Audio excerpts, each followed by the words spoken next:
যাই হোক, আজকে যে কাহিনীটা শেয়ার করব এটা আমাকে পাঠিয়েছে আপনার মুন্সিগঞ্জ থেকে সাজ্জাদ হোসেন রূপক, এবং ঘটনাটা হচ্ছে 1945-50-এর দিকের। এই ঘটনাটা তাকে যে বলেছে তার নাম হচ্ছে তার হালিম চাচা আর কি। তো ঘটনা চলে যায় রাসেল ভাই। সেই সময় ওই গ্রামে একজন ভদ্রলোক ছিলেন, তিনি নৌকা চালাতেন, পেশায় মাঝি ছিলেন, এবং তার বেশিরভাগ সময় সে আপনার নৌকাতেই থাকতেন। আচ্ছা, মানে তার বসবাসী ছিল নৌকায়, বাসায় খুব কমই আসতেন। নৌকার মধ্যে রাত পার করতেন, ওখানেই থাকতেন, এবং তার কাছে নাকি খুব ভালো লাগতো নদী এবং এই রাতের পরিবেশ। তো একদিন এরকম রাত প্রায় আপনার 1-2 বাজে আর কি, বেশ গ্রামের জন্য বেশ নিশুতি রাত। তো নদীর একটা পাড়ে সে নৌকা নোঙর করে আপনার হুক্কা খাচ্ছে বসে বসে। নৌকার মধ্যে আপনার হালকা একটা আলো জ্বালায় রাখছে, সে জাস্ট নিজের দেখার জন্য, কারণ গ্রামে যে অন্ধকার হয় সেখানে কিন্তু কিছুই দেখা যায় না, মানে বেশ গুড়গুড়টি অন্ধকার থাকে। তো সেখানে সে হালকা একটা আলো তার নৌকায় জ্বালিয়ে বসে বসে হুক্কা খাচ্ছে। এই সময় সে দেখলো যে নদীর পাড় দিয়ে মানে 4টা ছায়ার মতো অবয়ব, বেশ গাট্টা গোট্টা খাটো মনে হচ্ছে, মানে বেশ লম্বা না, 4 জন এরকম আসতেছে। তো তার আলোর প্যারামিটারের মধ্যে যখন চলে আসছে তখন দেখলো তাদের গায়ে জব্বা পরা এবং মুখটা গোলগাল, বেশ একটু মানে অ্যাবনর্মাল লাগতেছে দেখতে মানুষগুলো। আচ্ছা, আসার পর যখন তার কাছে আসলো, এসে বললো, এই মাঝি, নদী পার হবো, নৌকা পার কর আর কি। তো সে ফার্স্ট একটু মানে অবাক হয়েছিল যে এত রাতের বেলা আমি মানুষ নিব, নৌকা পার করবো, মানে সেই সময় সে কাজ করতে চাচ্ছিল না আসলে। আচ্ছা, তো লোকগুলোর কথার মধ্যে এমন একটা কমান্ডিং ভয়েস ছিল যে সে আর না করতে পারে না। সে তাদেরকে কোনো কথা না বলে সে জাস্ট নোঙরটা তুলে ওদেরকে ওঠায়। আচ্ছা, তো দেখে যে প্রত্যেকটা মানুষেরই অস্বাভাবিক রকম ওজন, মানে 4 জন ওঠার পর মনে হচ্ছে নৌকার মধ্যে অনেক ভার। আচ্ছা, তো আর সে খেয়াল করে এই সময় যে ওই আলোতে, হালকা আলোতে, যে তাদের পা গুলো ডিফারেন্ট, মনে হচ্ছে যে পা গুলা তার শরীরের তুলনায় বেশি ছোট আর কি, পায়ের আকৃতি ছোট, এবং অনেকটা এরকম মনে হচ্ছে যে হাড়ের উপর যদি চামড়া লাগায় দেয় যেরকম একটা চেহারা আসে। আচ্ছা, জাস্ট লাইক দ্যাট। আচ্ছা, তো সে মনে করে যে রাতের বেলা তার মতি ভ্রম হতে পারে, সে এতটা গুরুত্ব দেয় না, সে নদী পার করে আর কি তাদেরকে। এবং যতক্ষণ নদী পার হয়েছে এই অন্ধকারে ওরা নিজেদের ভিতরে কোনো কথাবার্তাই বলেনি, সব চুপচাপ। এইভাবে নদী একসময় সে পার হয়। পার হওয়ার পর এরা নৌকার থেকে নামে, নামার পর তাকে বলে যে সে চলে, মানে ভাড়া চায়। সে বলে যে আমার ভাড়া দিলেন না, বলে ভাড়া পরে দিমু, বলে যে আগে লাশ পার করুন, লাশ পার করে তারপর ভাড়া দিব। তো সে একটু হয় যে মনে হয় কেউ মারা গেছে, হয়তো লাশটা টানবে, এই চিন্তা করে সে আর ওদের সাথে কথা বলে না, সে চুপচাপ থাকে। এরা চলে যায়, উনি অনেকক্ষণ ওয়েট করছে। এরকম সময়ে বেশ অনেকক্ষণ পর দেখে যে এরা আসতেছে, কি জানি নিয়ে আসতেছে দূর থেকে, মনে হচ্ছে যে আবছার মধ্যে মনে হচ্ছে কেমন একটা কিম্বুত কিমাকার একটা শেপ। যখনই আলোর কাছাকাছি আসলো তো দেখলো যে প্রত্যেকের কাঁধে, এক একজনের কাছে 2টো করে ওই যে কাপড়ের কাপড় বাঁধা লাশ। তো 4 জনের মধ্যে 3 জনের কাঁধে এক একজনের 2টো করে আর কি, 3 জনের কাছে 6টা লাশ, আর আরেকজনের কাছে একটা ছোট লাশ, মানে আকৃতিতে ছোট, মানে ওটা কোনো বাচ্চার লাশ হবে। এবং কাছাকাছি আসতেই একটা মানে বাজে গন্ধ তার নাকে আর কি ঝাপটা মারে, বেশ দুর্গন্ধ টাইপের, মনে হচ্ছে পচা গলা। এবং লাশগুলা খুব পরিষ্কার পরিচ্ছন্ন, সাদা কাপড়ও না, বেশ ময়লা টাইপের কাপড়। আচ্ছা, তো এটা থেকে সে একটু মানে অস্বস্তি ফিল করে। ডিয়ার লিসেনার, নতুন একটি এপিসোডে সকলকে জানাই স্বাগত। চলে আসলাম বাছাইকৃত কিছু ভয়ানক ঘটনা নিয়ে। আপনারা এই ভিডিওটা শেষ পর্যন্ত দেখলেই বুঝতে পারবেন প্রত্যেকটা ঘটনা বাছাইকৃত। ভূতের প্রেমের যত ভয়ানক ঘটনা আছে প্রত্যেকটা ঘটনা আমি প্রতিনিয়ত এই ইউটিউব চ্যানেলে পাবলিশ করে থাকি। তাই বলবো, যারা এখনো এই চ্যানেলটি সাবস্ক্রাইব করেননি তারা অবশ্যই চ্যানেলটি সাবস্ক্রাইব করে নেবেন। যারা অলরেডি চ্যানেলটি সাবস্ক্রাইব করেছেন তাদেরকে জানাই অসংখ্য ধন্যবাদ। তাহলে চলুন এই ভিডিওর মধ্যে একটি লাইক দিয়ে আমরা প্রত্যেকটা ঘটনা শেষ পর্যন্ত শুনে আসি। এবং এরা এই লাশ নিয়ে নৌকায় উঠে যায়। তো উনি বেশ মানে অস্বস্তিতে পড়ে এই কারণে যে লাশ যদি নিয়ে আসে মানুষ কবর দেওয়ার জন্য সেটা একরকম হয়, এটা দেখে মনে হচ্ছে ময়লা লাশ এবং পুরনো লাশ, এবং এগুলাকে সে নিয়ে আসছে নৌকার মধ্যে, এবং 7টা লাশ। তো সে কিছু বলতে সাহস পায় না, এরা তাকে জাস্ট ইশারা করে নদী পার হওয়ার জন্য। তো উনি যখন নদী পার হচ্ছে দেখে এরা ছইয়ের মধ্যে ঢুকে যায়, লাশগুলো নিয়ে ছইয়ের মধ্যে ঢুকে, এবং মাঝ নদীতে আসার পরে সে শব্দ পাওয়া শুরু করে ভিতরে, মানে কটর মোটর, মানে বেশ আজে বাজে শব্দ আর কি, ছিঁড়ে ফেলা এই ধরনের। তো সে খুব অস্বস্তি ফিল করে যে এটা কি করতেছে এরা ভিতরে। তো এর মধ্যে দেখে যে এরকম অনেকক্ষণ ধরে এটা হচ্ছে, তো এর মধ্যে একজন বের করে বলে যে মাঝিরেও খাই।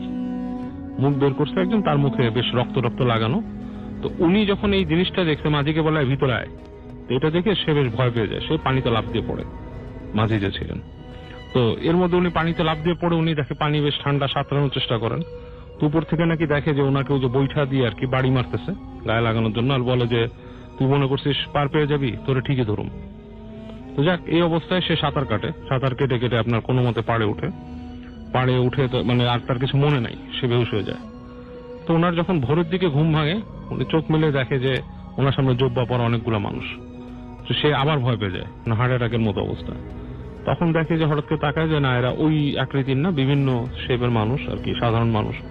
এরা ওকে বলে যে কি হয়েছে তোমার, আমরা এখানকার মানে তারা দেখে যে মুসল্লি আসলে নামাজ পড়তে আসছে, বলে যে আমরা মসজিদে নামাজ পড়ি, তোমাকে দেখছি এরকম আমরা ওযু করতে এসে, এই বলে তারপর তার আস্তে ধীরে আর কি হুঁশ ফিরে এইভাবে।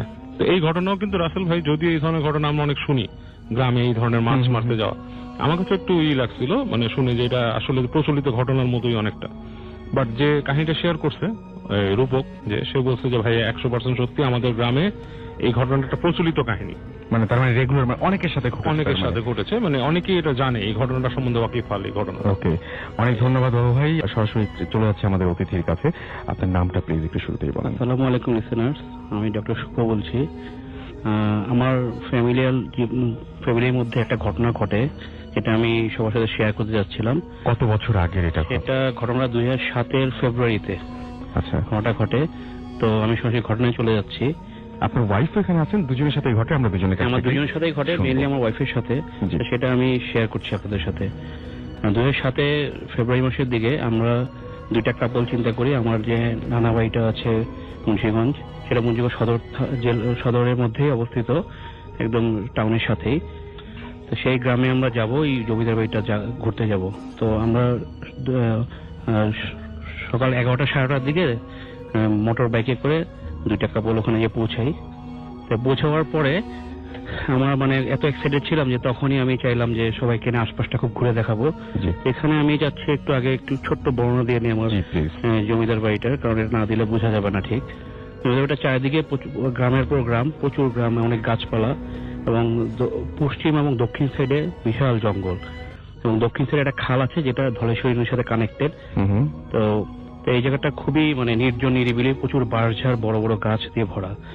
তো আশেপাশে যে গ্রাম বাড়িঘর আছে খুবই কম, মানে 4-5টা বাড়ি, তারপর বিশাল গ্যাপ, তারপর অনেকক্ষণ পরে জঙ্গলে পরে আবার বাড়ি, মানে এতটাই নিরিবিলি এলাকাটা। তো ওখানে আগে থেকে অনেক কিছু শুনতাম, জানতাম, যাই হোক তখনও এটার মানে ইয়েটা বুঝতে পারিনি। তো আমার তখন আমি ওইসব মাথায়ও ছিল না, তো খুব এত এক্সাইটেড ছিলাম যে নেমেই আমরা ঘুরতে বেরোলাম। আমি বললাম যে এখনই চলো সবাই ঘুরবো। তখন একটু ভর দুপুর ছিল, 11:30-12টা বাজে। তো প্রথমে আমরা দক্ষিণ দিকে একটা যে খালটার কথা বললাম, সেখানে সাঁকো আছে। সেই সাঁকোটা খুবই ডেলিকেট, একটা বাঁশ দিয়ে অনেক কষ্টে আমরা পার হই। তো পার হওয়ার পর ওখানে একটা বিশাল বাঁশঝাড় আছে, ওই জায়গাটা খুবই সমস্যাপূর্ণ শুনতাম।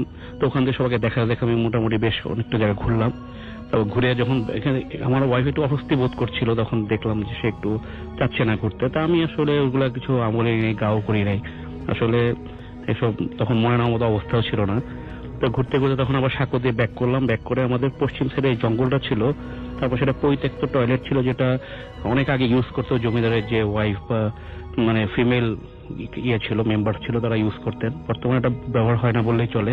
ওখানে বিশাল জঙ্গল হয়ে গেছে, বড় বড় গাছপালা। তো ওই ইয়েটা আমি দেখাবার জন্য সবাইকে নিয়ে যাচ্ছি। তো আমি সবার সামনে ছিলাম, পিছনে আমার ফ্রেন্ড, তার ওয়াইফ, এবং সবার পিছনে আমার ওয়াইফ। তো এই সময় এক পর্যায়ে আমার ওয়াইফ আমাকে বলছিল যে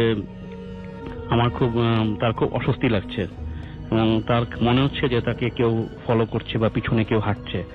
আমি এটা এক কথায় উড়াই দিচ্ছি। আমি বললাম এখানে দেওয়ালটা যেহেতু পাশে আসে, হাঁটলে একটা ইকো হয়, তো এই ধরনের কিছু মনে হচ্ছে। আমি তাকে একদম স্টপ করে দিলাম, মানে তার কথা কোনো আমলই নিলাম না। যাই হোক, তো ওই জায়গাটা ঘোরার পরে আরেকটা জায়গা ছিল জঙ্গলটা, যে মেইন যে জঙ্গলটা, সেখানে যাওয়ার জন্য আমি একটু এক্সাইটেড হয়ে যাই। মানে আমার একজন নানি ছিলেন ওখানে, নিচে উনি থাকতেন, একতলায় কেউই থাকতো না, প্রায় 20-25টার মতো রুম আছে ওখানে, সব 2টা রুমে উনি থাকতেন। উনি একটু সাবধান করলেন, না ওদিকে যাও না বাবা, দরকার নাই। তখন আমি একটু থামলাম, যে থাক, এনাফ হয়েছে, যাই বাসায় যাই, অলরেডি 1-2টা বেজে গেছে, খাওয়া দাওয়া করি।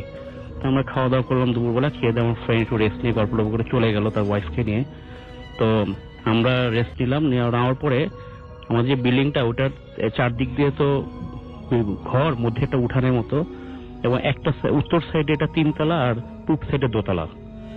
তো 3 তলা যে সাইডটা, সেটা যদি ছাদে উঠি আমরা, চিলেকোঠা আছে ওখানে, একটা চিলেকোঠা যে লোহার সিঁড়ি একটা ছাদে উঠা যায়, এটা 4 তলার সমান হবে। তো সেই ছাদে যদি উঠি, সেখান থেকে পুরা জঙ্গল এলাকাটা পুরোটাই দেখা যায়, অনেক দূর পর্যন্ত জঙ্গল, গাছপালা। তো ওই জায়গাটা আমার বরাবরই খুব ভালো লাগতো। আমি চাচ্ছি আমার ওয়াইফকে নিয়ে ওই জায়গাটা শেয়ার করে থাকি, মানে কিছু সময় কাটাই, ভালো লাগবে এবং সানসেটটা দেখি। তখন আসর আজান দিয়ে দিছে, বেশ অনেকক্ষণ থাকলাম, গল্প করলাম, মামাতো ভাইরা ছিল, ওর সাথে গল্প টল্প করলাম।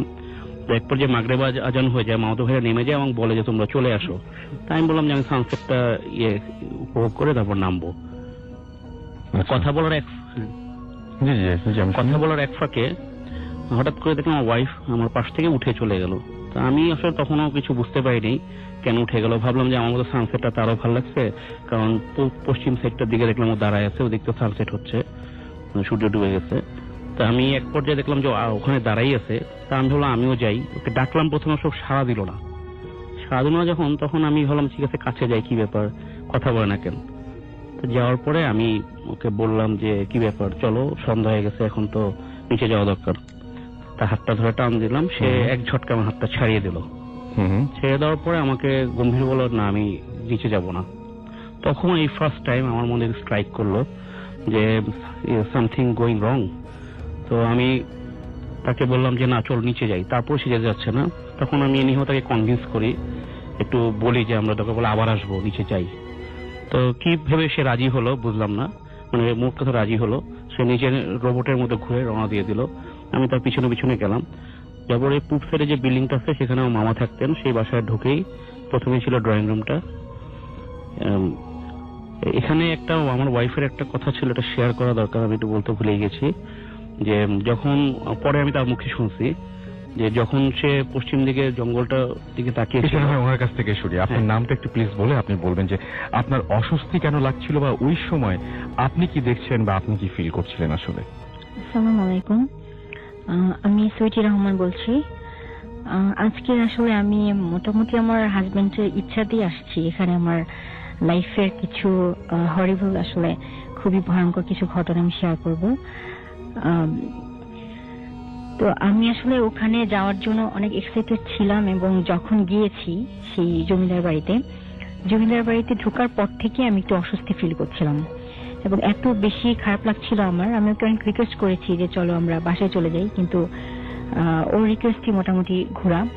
কিন্তু সন্ধ্যার পরে যেটা হলো, সেই ছাদের মধ্যে তো ও বসেছিল, ঠিক আমি কি মনে করে উঠেছি আমার আসলে এই মুহূর্তে মনে নেই সেটা। আমি উঠে আমি পশ্চিমের যে জঙ্গলটা প্রায় অনেক সুন্দর আর মাইলের পর মাইল ছিল বিস্তৃত, তো আমি দেখছি এবং মুগ্ধ হয়ে দেখছিলাম। কিন্তু হঠাৎ করে আমি যেটা ফিল করলাম যে ঠিক আমার পিছনে প্রচন্ড ভারী কিছু এবং শব্দ করে কিছু পড়েছে, এবং আমি ঘুরে তাকাতে তাকাতে আমার মনে হলো যে আমার গায়ের মধ্যে এসে একটা বাতাসের মতো লেগেছে। এরপরে আসলে আমি আর কিছু বলতে পারবো না। কিন্তু যখন আমি নিচে যাই আমার সেন্স ফেরে, তখন আমি দেখি যে ওই রুমের মধ্যে অনেক গেস্ট আমার মামা, শ্বশুর, তারপর ওই বাসার অনেক লোক, এবং একটা লোক যিনি হচ্ছে সাধু আর কি ওই এলাকার। তো উনি আমার সামনে, এবং উনি আমাকে কি কি বলছেন, তারপরে ওনার কিছু তদবির করছেন।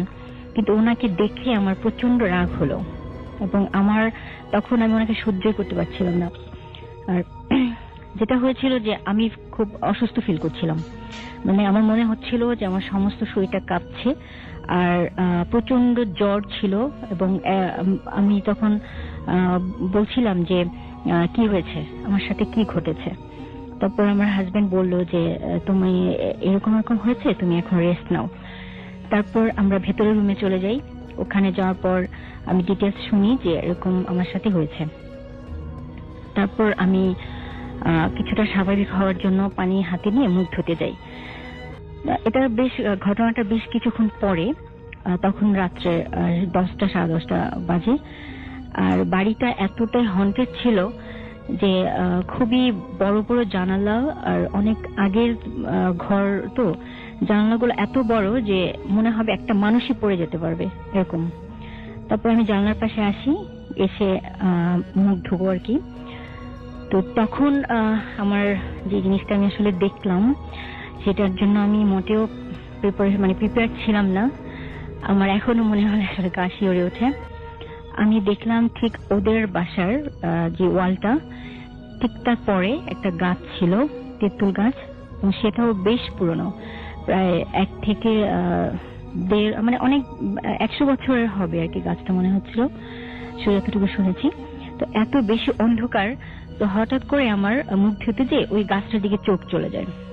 তো আমি তাকে দেখি যে সেখানে মানে 2টা চোখটা হচ্ছে একদম লাল, আর ঠিক আমার সামনে।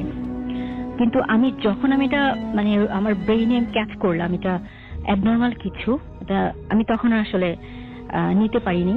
আমি চিৎকার করে সেখান থেকে সরে আসি, আর আমার হাতে যে গ্লাসটা ছিল সেটা পড়ে যায়। তারপর এই হিসাবে ফেইন্ট হয়ে যায় আমার হাজবেন্ড। তারপর ওর কাছ থেকে আমি যখন শুনি যে তখন আমাকে আবার সেই তদবির করা হয়, তেল দিয়ে গিয়েছিল সাধু যিনি এসেছিল, তো ওইটা ইউজ করা হয়। তারপর অনেক সূরা টুরা পড়ার পরে আমার সেন্স আসে। তারপর আমি খুবই মানে অস্বস্তি ফিল করছি, আমি কোনো কিছুতেই একদম মানে স্বাভাবিক হতে পারছিলাম না, একটু পরপর কেঁপে কেঁপে উঠছিলাম, এবং রাত্রে আমি ঘুমোতেই পারিনি। সে রাতটা আসলে আমার জন্য অনেক বেশি হরিবল ছিল। ওকে, আমরা সকালে তারপরে কি করলেন আপনারা যখন রাতের বেলা যখন এরকম ঝামেলা ছিল? আপনারা বলছিলেন, আমি একটু ওনার কাছে চলে আসি, যে পুরো রাত আপনারা ঘুমাননি এবং সকালবেলায় আপনারা প্রস্তুতি নিচ্ছিলেন বাসায় ফেরার জন্য, তাই তো?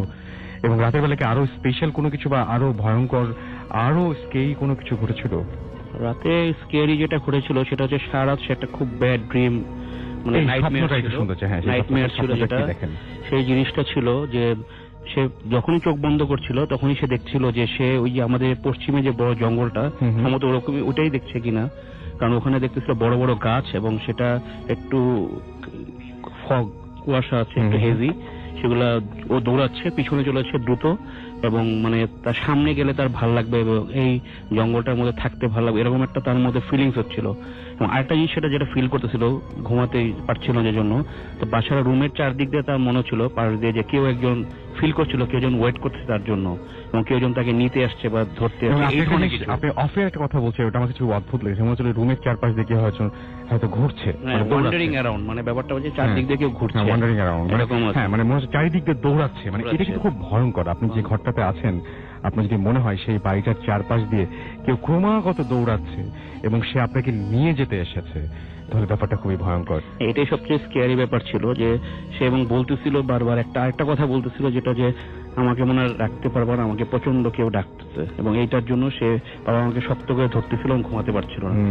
আমি সবচেয়ে অবাক হয়েছি যে মানুষ এরকম ঘরের মধ্যে কাউকে দেখতে পান বা এরকম, কিন্তু চারপাশে দৌড়াচ্ছে, এই ব্যাপারটা আমি প্রথম শুনলাম। আচ্ছা, পরের দিন সকালে সিক্স সেন্স ফিলিংস একদম, আপনি মানে পরের দিন সকালবেলা যখন আপনি রওনা দেবেন, তারপরে রাতটা কাটাবার পর মানে মাগরিবের ফজরের নামাজের পরে আমরা একটু ঘুমাতে পারি, তা আলটিমেটলি উঠতে উঠতে দেরি হয়ে যায়। মোটামুটি 11টা থেকে উঠে নাস্তা করে বেরোতে বেরোতে আমাদের মামার সঙ্গে সঙ্গে বললেন যে তোমরা দেরি করো না, দুপুরটা হওয়ার পরেই তোমরা চলে যাও। তো আমি তাড়াতাড়ি রেডি হতে 11:30 বেজে গেল। তো বাইকে করে রওনা দিলাম। তো 2-3 কিলো মাত্র ওই বাসা থেকে দূরে আসছি আমরা, জায়গাটা দেওয়ান বাজারের কাছাকাছি, ওখানে একটা জায়গা আছে, গ্রাম আছে, পাশের গ্রাম। ওখানে সব হঠাৎ করে আমার ওয়াইফ বলল যে একটা বিশাল ঝড়ের মতো কি জানি পিছন থেকে জোরে ওকে ফলো করতে দৌড়ে ধেয়ে আসতেছে। তা আমি তো চারিদিকে তাকায় দেখলাম যে নর্মাল যে ব্রিজ, নর্মাল উইন্ড থাকলে যতটুকু বাতাসে পাতানোর ওরকমই ঝড়ের আলামত আমি ফিল করতেছি না, কিন্তু সে বলতেছে। তো আমি তারপরও বাইকের স্পিড বাড়িয়ে দিলাম যাতে তাড়াতাড়ি করে সামনে, তখন মুক্তারপুর ব্রিজটা হয়নি, তখন ফেরিঘাট ছিল, ফেরিঘাটটা তাদের রিচ করে ফেরিতে উঠবো যত তাড়াতাড়ি পারি। স্পিড বাড়ায় দেওয়ার পর সে তখন বললো যে সামথিং, কিছু একটা তার বা পাটা টেনে ধরতেছে, মানে মোট কথা তাকে থামাতে যাচ্ছে বা নামাতে যাচ্ছে। তো তখন আমি বাইক চলা অবস্থা তাকে বললাম, তুমি একটা কাজ করো, তুমি আয়াতুল কুরসি পড়ো, আর যত দোয়া পারো, যেগুলো পারো পড়ো, পরে নিজের বুকে ফু দাও, আর যেদিকে থেকে মনে হচ্ছে ওদিকে একটা ফু দাও। আমিও যতটুকু পারি দোয়া পড়লাম, আল্লাহর নাম নিলাম। তো এটা করার পর আমার ওয়াইফ বললো না এখন আর ঝড়টা সে ফিল করতেছে না। তা আলহামদুলিল্লাহ রওনা দিলাম। তো ফেরিঘাটে চলে আসার পর মোটামুটি তাকে কুল দেখলাম। তো আমি ভাবলাম যে না আল্লাহর মতো এই পর্যায়ে আমরা স্কেপ করে গেছি। তো এখানে যে আরো কিছু অপেক্ষা করছে তখন আমার সে ব্যাপারে কোনো ধারণাই ছিল না। তো ফেরিতে ওঠার পরও সে একটু ছিল, দেখতাম যে তার ঘুম পাচ্ছে, খুব প্রচন্ড চোখ বন্ধ হয়ে যাচ্ছে। তো আমি তাকে অনেক কষ্টে দোয়া টোয়া পরে জায়গায় রাখলাম। তো পরে চিন্তা করলাম ওই পারে একটু চা খাই, বিকজ চা খেলে ঘুমটা কাটতে পারে। তো ওই পাশে অনেক দোকান ছিল, তো একটা হোটেলের মধ্যে আমরা ঢুকে বসার পরে আমি আমার ওয়াইফ রাস্তার দিকে, হোটেলে তো মুখামুখি বেঞ্চ থাকে, রাস্তার দিকে মুখ করে বসে, আমি তার অপোজিটে বসি। তো যখন আমরা চা খাচ্ছি, চা খেতে খেতে আমি তার সাথে তাকিয়ে তাকিয়ে কথা বলতেছি, হঠাৎ দেখলাম তার দুইটা চোখ খুব স্টিয়ারিং হয়ে গেল, মানে বিস্ফোরিত।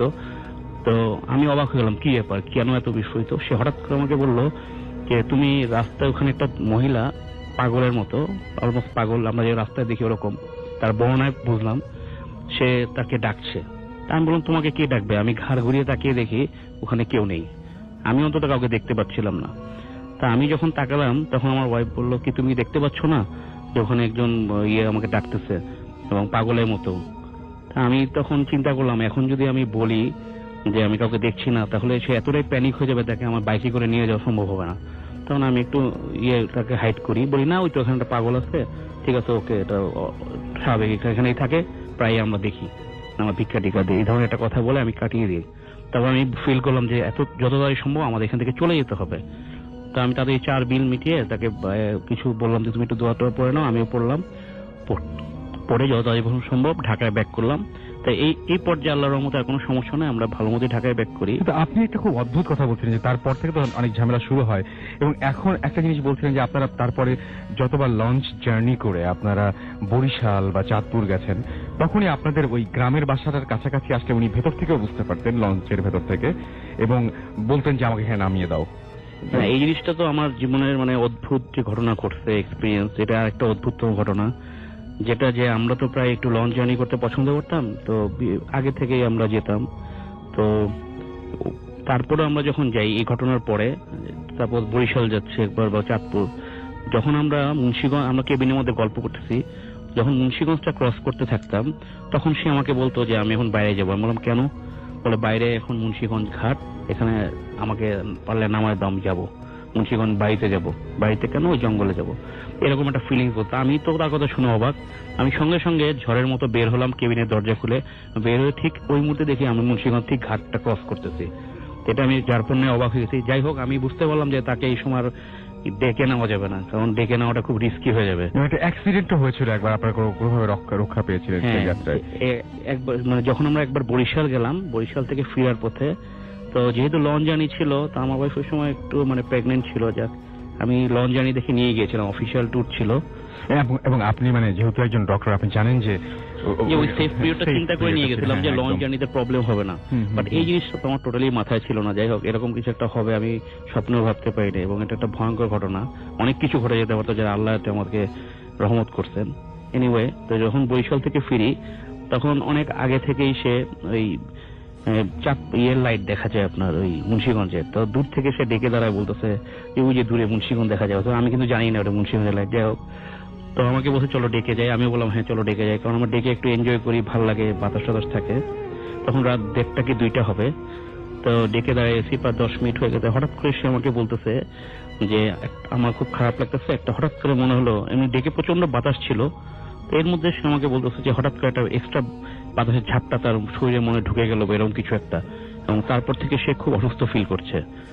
তখন আমি আবার চিন্তা করলাম যে আমার প্রিভিয়াস এক্সপিরিয়েন্স থেকে যে কোনো কিছু হতে পারে, ঠিক আছে, এক্ষুনি তার কথাটা আমি শুনলাম, সঙ্গে সঙ্গে তাকে নিয়ে কেবিনে চলে গেলাম। কেবিনে চলে যাওয়ার পরে সে আমাকে বলতেছে তার প্রচন্ড লোয়ার অ্যাবডোমেনে পেইন করতেছে, সে একটু মানে ওয়াশরুমে যাচ্ছে, কিন্তু বাট আমার কাছে মনে হলো যে এটা অন্য কিছু হতে পারে। তো আমি তাকে বললাম যে তুমি একটু ওয়েট করো, একটু ধৈর্য ধরো, আমি একটু দেখি, তারপর যদি মনে হয় তাহলে আমি নিয়ে যাব। তো ওই সময় আমি একটু মানে কাজ করলাম, রিচুয়াল বা স্পিরিচুয়াল যে ব্যাপারটা, দোয়া দূর পড়লাম, 4টা কুল পরে তার গায়ে ফু দিলাম, হ্যাঁ, তাকেও পড়তে বললাম। প্রথমে সে পড়তে পারতেছিল না, মানে সব সূরা ভুলে যাচ্ছিল, তারপর সে পড়তে পারে, আমি কতক্ষণ করার পরে, এবং আল্লাহর রহমতে 10 মিনিটের মধ্যে তার লোয়ার অ্যাবডোমেনে যে পেইনটা ছিল সে চলে গেল, এবং তারপর তাকে আর ওয়াশরুমে যেতেই হয় নাই। তা বুঝতে পারলাম যে এটা একটা ফলস পেইন ছিল এবং চলে গেলে হয়তো অন্য অনেক দুর্ঘটনা ঘটতে পারতো, যেটা আমি লঞ্চের মধ্যে ওই অবস্থায় আমি কোনো মেডিকেল টিমও পেতাম না, কোনো ধরনের Right. ব্যাকআপও দিতে পারতাম না। একদম। যাই হোক, আল্লাহ সেভ করছে, সেই সন্তানটা আমাদের আছে সহিসালামতে। তো এইটা একটা ঘটনা আমার, Okay. যে সেকেন্ড যে ঘটনাটা ঘটে। ওকে, সরাসরি কথা না বাড়িয়ে চলে যাব দিনারের ঘটনায় এবং শুনি দিনারের কাছে কোথাকার ঘটনা দিনার এটা। জি, আসসালামু আলাইকুম রাসূল ভাই। ঘটনাটি লক্ষ্মীপুর জেলার কেশরখিল নামক গ্রামের ঘটনা। শুনি।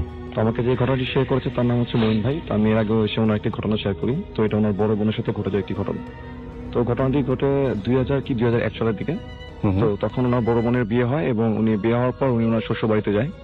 তো তখন 2 মাস কি 2.5 মাস এরকম একটা সময় পার হয়। তো তখন ওনার হাজবেন্ড সৌদি আরব চলে যায়। তো ওনার হাজবেন্ডের 3 ভাই, ওনারা 3 জনই সৌদি আরব থাকেন। শ্বশুর বাড়িতে বলতে গেলে মঈন ভাইয়ের বোন আর তার শ্বশুর শাশুড়ি এবং তার ছোট একটি ননদ, তারা 4 জনই থাকে। তো যেহেতু ওনাদের শ্বশুর বাড়ির সবাই ধার্মিক ছিল, তো এখানে সবাই 5 ওয়াক্ত নামাজ পড়তো। তো তখন কিন্তু ইলেকট্রিসিটি ছিল না এবং রাসেল ভাই এখনো সেখানে ইলেকট্রিসিটি নেই। তো একদিন আপনার রাতের বেলা ওই মঈন ভাইয়ের বোন ঈশান নামাজ পড়ার জন্য উনি উজু করতে বেরোন। তো যখন উনি রুম থেকে বেরিয়ে ওনার পুকুরের দিকে যাচ্ছিলেন উজু করার জন্য, তখন ওনার সাথে ওনার ছোট যে ননদ সেও ছিল। তো ওনারা রুম থেকে বেরিয়ে ঠিক ওনাদের পুকুর পাড়টা যেখানে ওইখানটা চলে যায়। তো ঠিক তার পাশে ওনাদের টিউবওয়েল ছিল। তো টিউবওয়েলের সমস্যার কারণে তারা সেই পানিটা ব্যবহার করতে পারতো না। আচ্ছা। তো যখন ওনারা আপনার ওই পুকুরে উজু করতে নামেন, তো মঈন ভাইয়ের বোন উজু করে উপরে উঠে দাঁড়ায় টর্চ হাতে নিয়ে। তখন ওনার ছোট ননদ যে ছিল সে উজু করতেছিল। তখন উনি লক্ষ্য করলেন যে পুকুরটা ঠিক ওই পাশটায়, পুকুর বরাবর পিছনের দিকে ওনাদের যে পারিবারিক কবরস্থানটা আছে, ঠিক তার পাশে আপনার ওই বাগানের মতো করা। তো সেখানে বিভিন্ন ধরনের গাছ টাছ আছে। তো উনি দেখতেছেন যে সেখানে সাদা একটা অবয়বের মতো কিছু একটা মানে নড়াচড়া করতেছে। তো উনি ভালো করে লক্ষ্য করলে দেখলেন যে সেটা একটা সাদা শাড়ি পরা কেউ একজন সে পাশ দিয়ে হাঁটতেছে। তো উনি অনেকক্ষণ লক্ষ্য করার পর দেখলেন যে সেই মানুষটা সেই পুকুরের ওই বাগানের ওই পাশ থেকে ঠিক পুকুরের পাশটা ঘেঁষে মানে হাঁটতে হাঁটতে ওনাদের বাসার দিকে আসতেছে। আচ্ছা। তো উনি দেখলেন যে একটা সময় ওই মানুষটা এসে কি করলো, ওনাদের যে টিউবওয়েলটা ছিল, টিউবওয়েলের পাশে একটা বিশাল বড় তেঁতুল গাছ ছিল, ঠিক সেই পাশটা এসে দাঁড়িয়ে উনি উত্তর দিকে মুখ করে তাকিয়ে আছেন। তখন উনি ওনার ছোট ননদকে দেখায় যে ওই মানুষটাকে। আচ্ছা। তো তারা দুজন এটা দেখার পর ওনারা ঘরে চলে আসেন। তো যথারীতি নামাজ পড়ে ওনার শাশুড়িকে উনি জিজ্ঞেস করেন যে আম্মা, আপনার কাছে কি এরকম কোন মহিলা বা কেউ আসছিল? যেহেতু উনি দূরে থেকে দেখেন বুঝে যে ওটা সাদা শাড়ি পরিত কেউ হবে। তখন ওনার শাশুড়ি ওনাকে বলে যে না, আমার কাছে তো কেউ আসে নাই। কেন? তখন সে বলে যে আমি দেখলাম এরকম একজন মানুষ যে আমাদের বাগান ওইখান থেকে বেরিয়ে আমাদের টিউবওয়েলের সামনে এসে দাঁড়িয়ে আছে। আচ্ছা। তখন ওনার শাশুড়ি বলতেছে ওনাকে যে তুমি কি কিছু জিজ্ঞেস করছো? তখন উনি বলতেছে যে না, আমি কোনো কিছু জিজ্ঞেস করিনি। তখন ওনার শাশুড়ি জাস্ট ব্যাপারটাকে এড়িয়ে গেলেন, বলতেছে যে ঠিক আছে, তোমার কোনো কিছু বলা লাগবে না, তুমি ঘুমিয়ে পড়ো। তো এরপর মাসখানেক সময় চলে যায়। তো এর মাঝখানে ওনার শ্বশুর শাশুড়ি এবং ওনার ছোট ননদ যে ছিল তার একটা দাওয়াতের জন্য অন্য একটা গ্রামে যায়।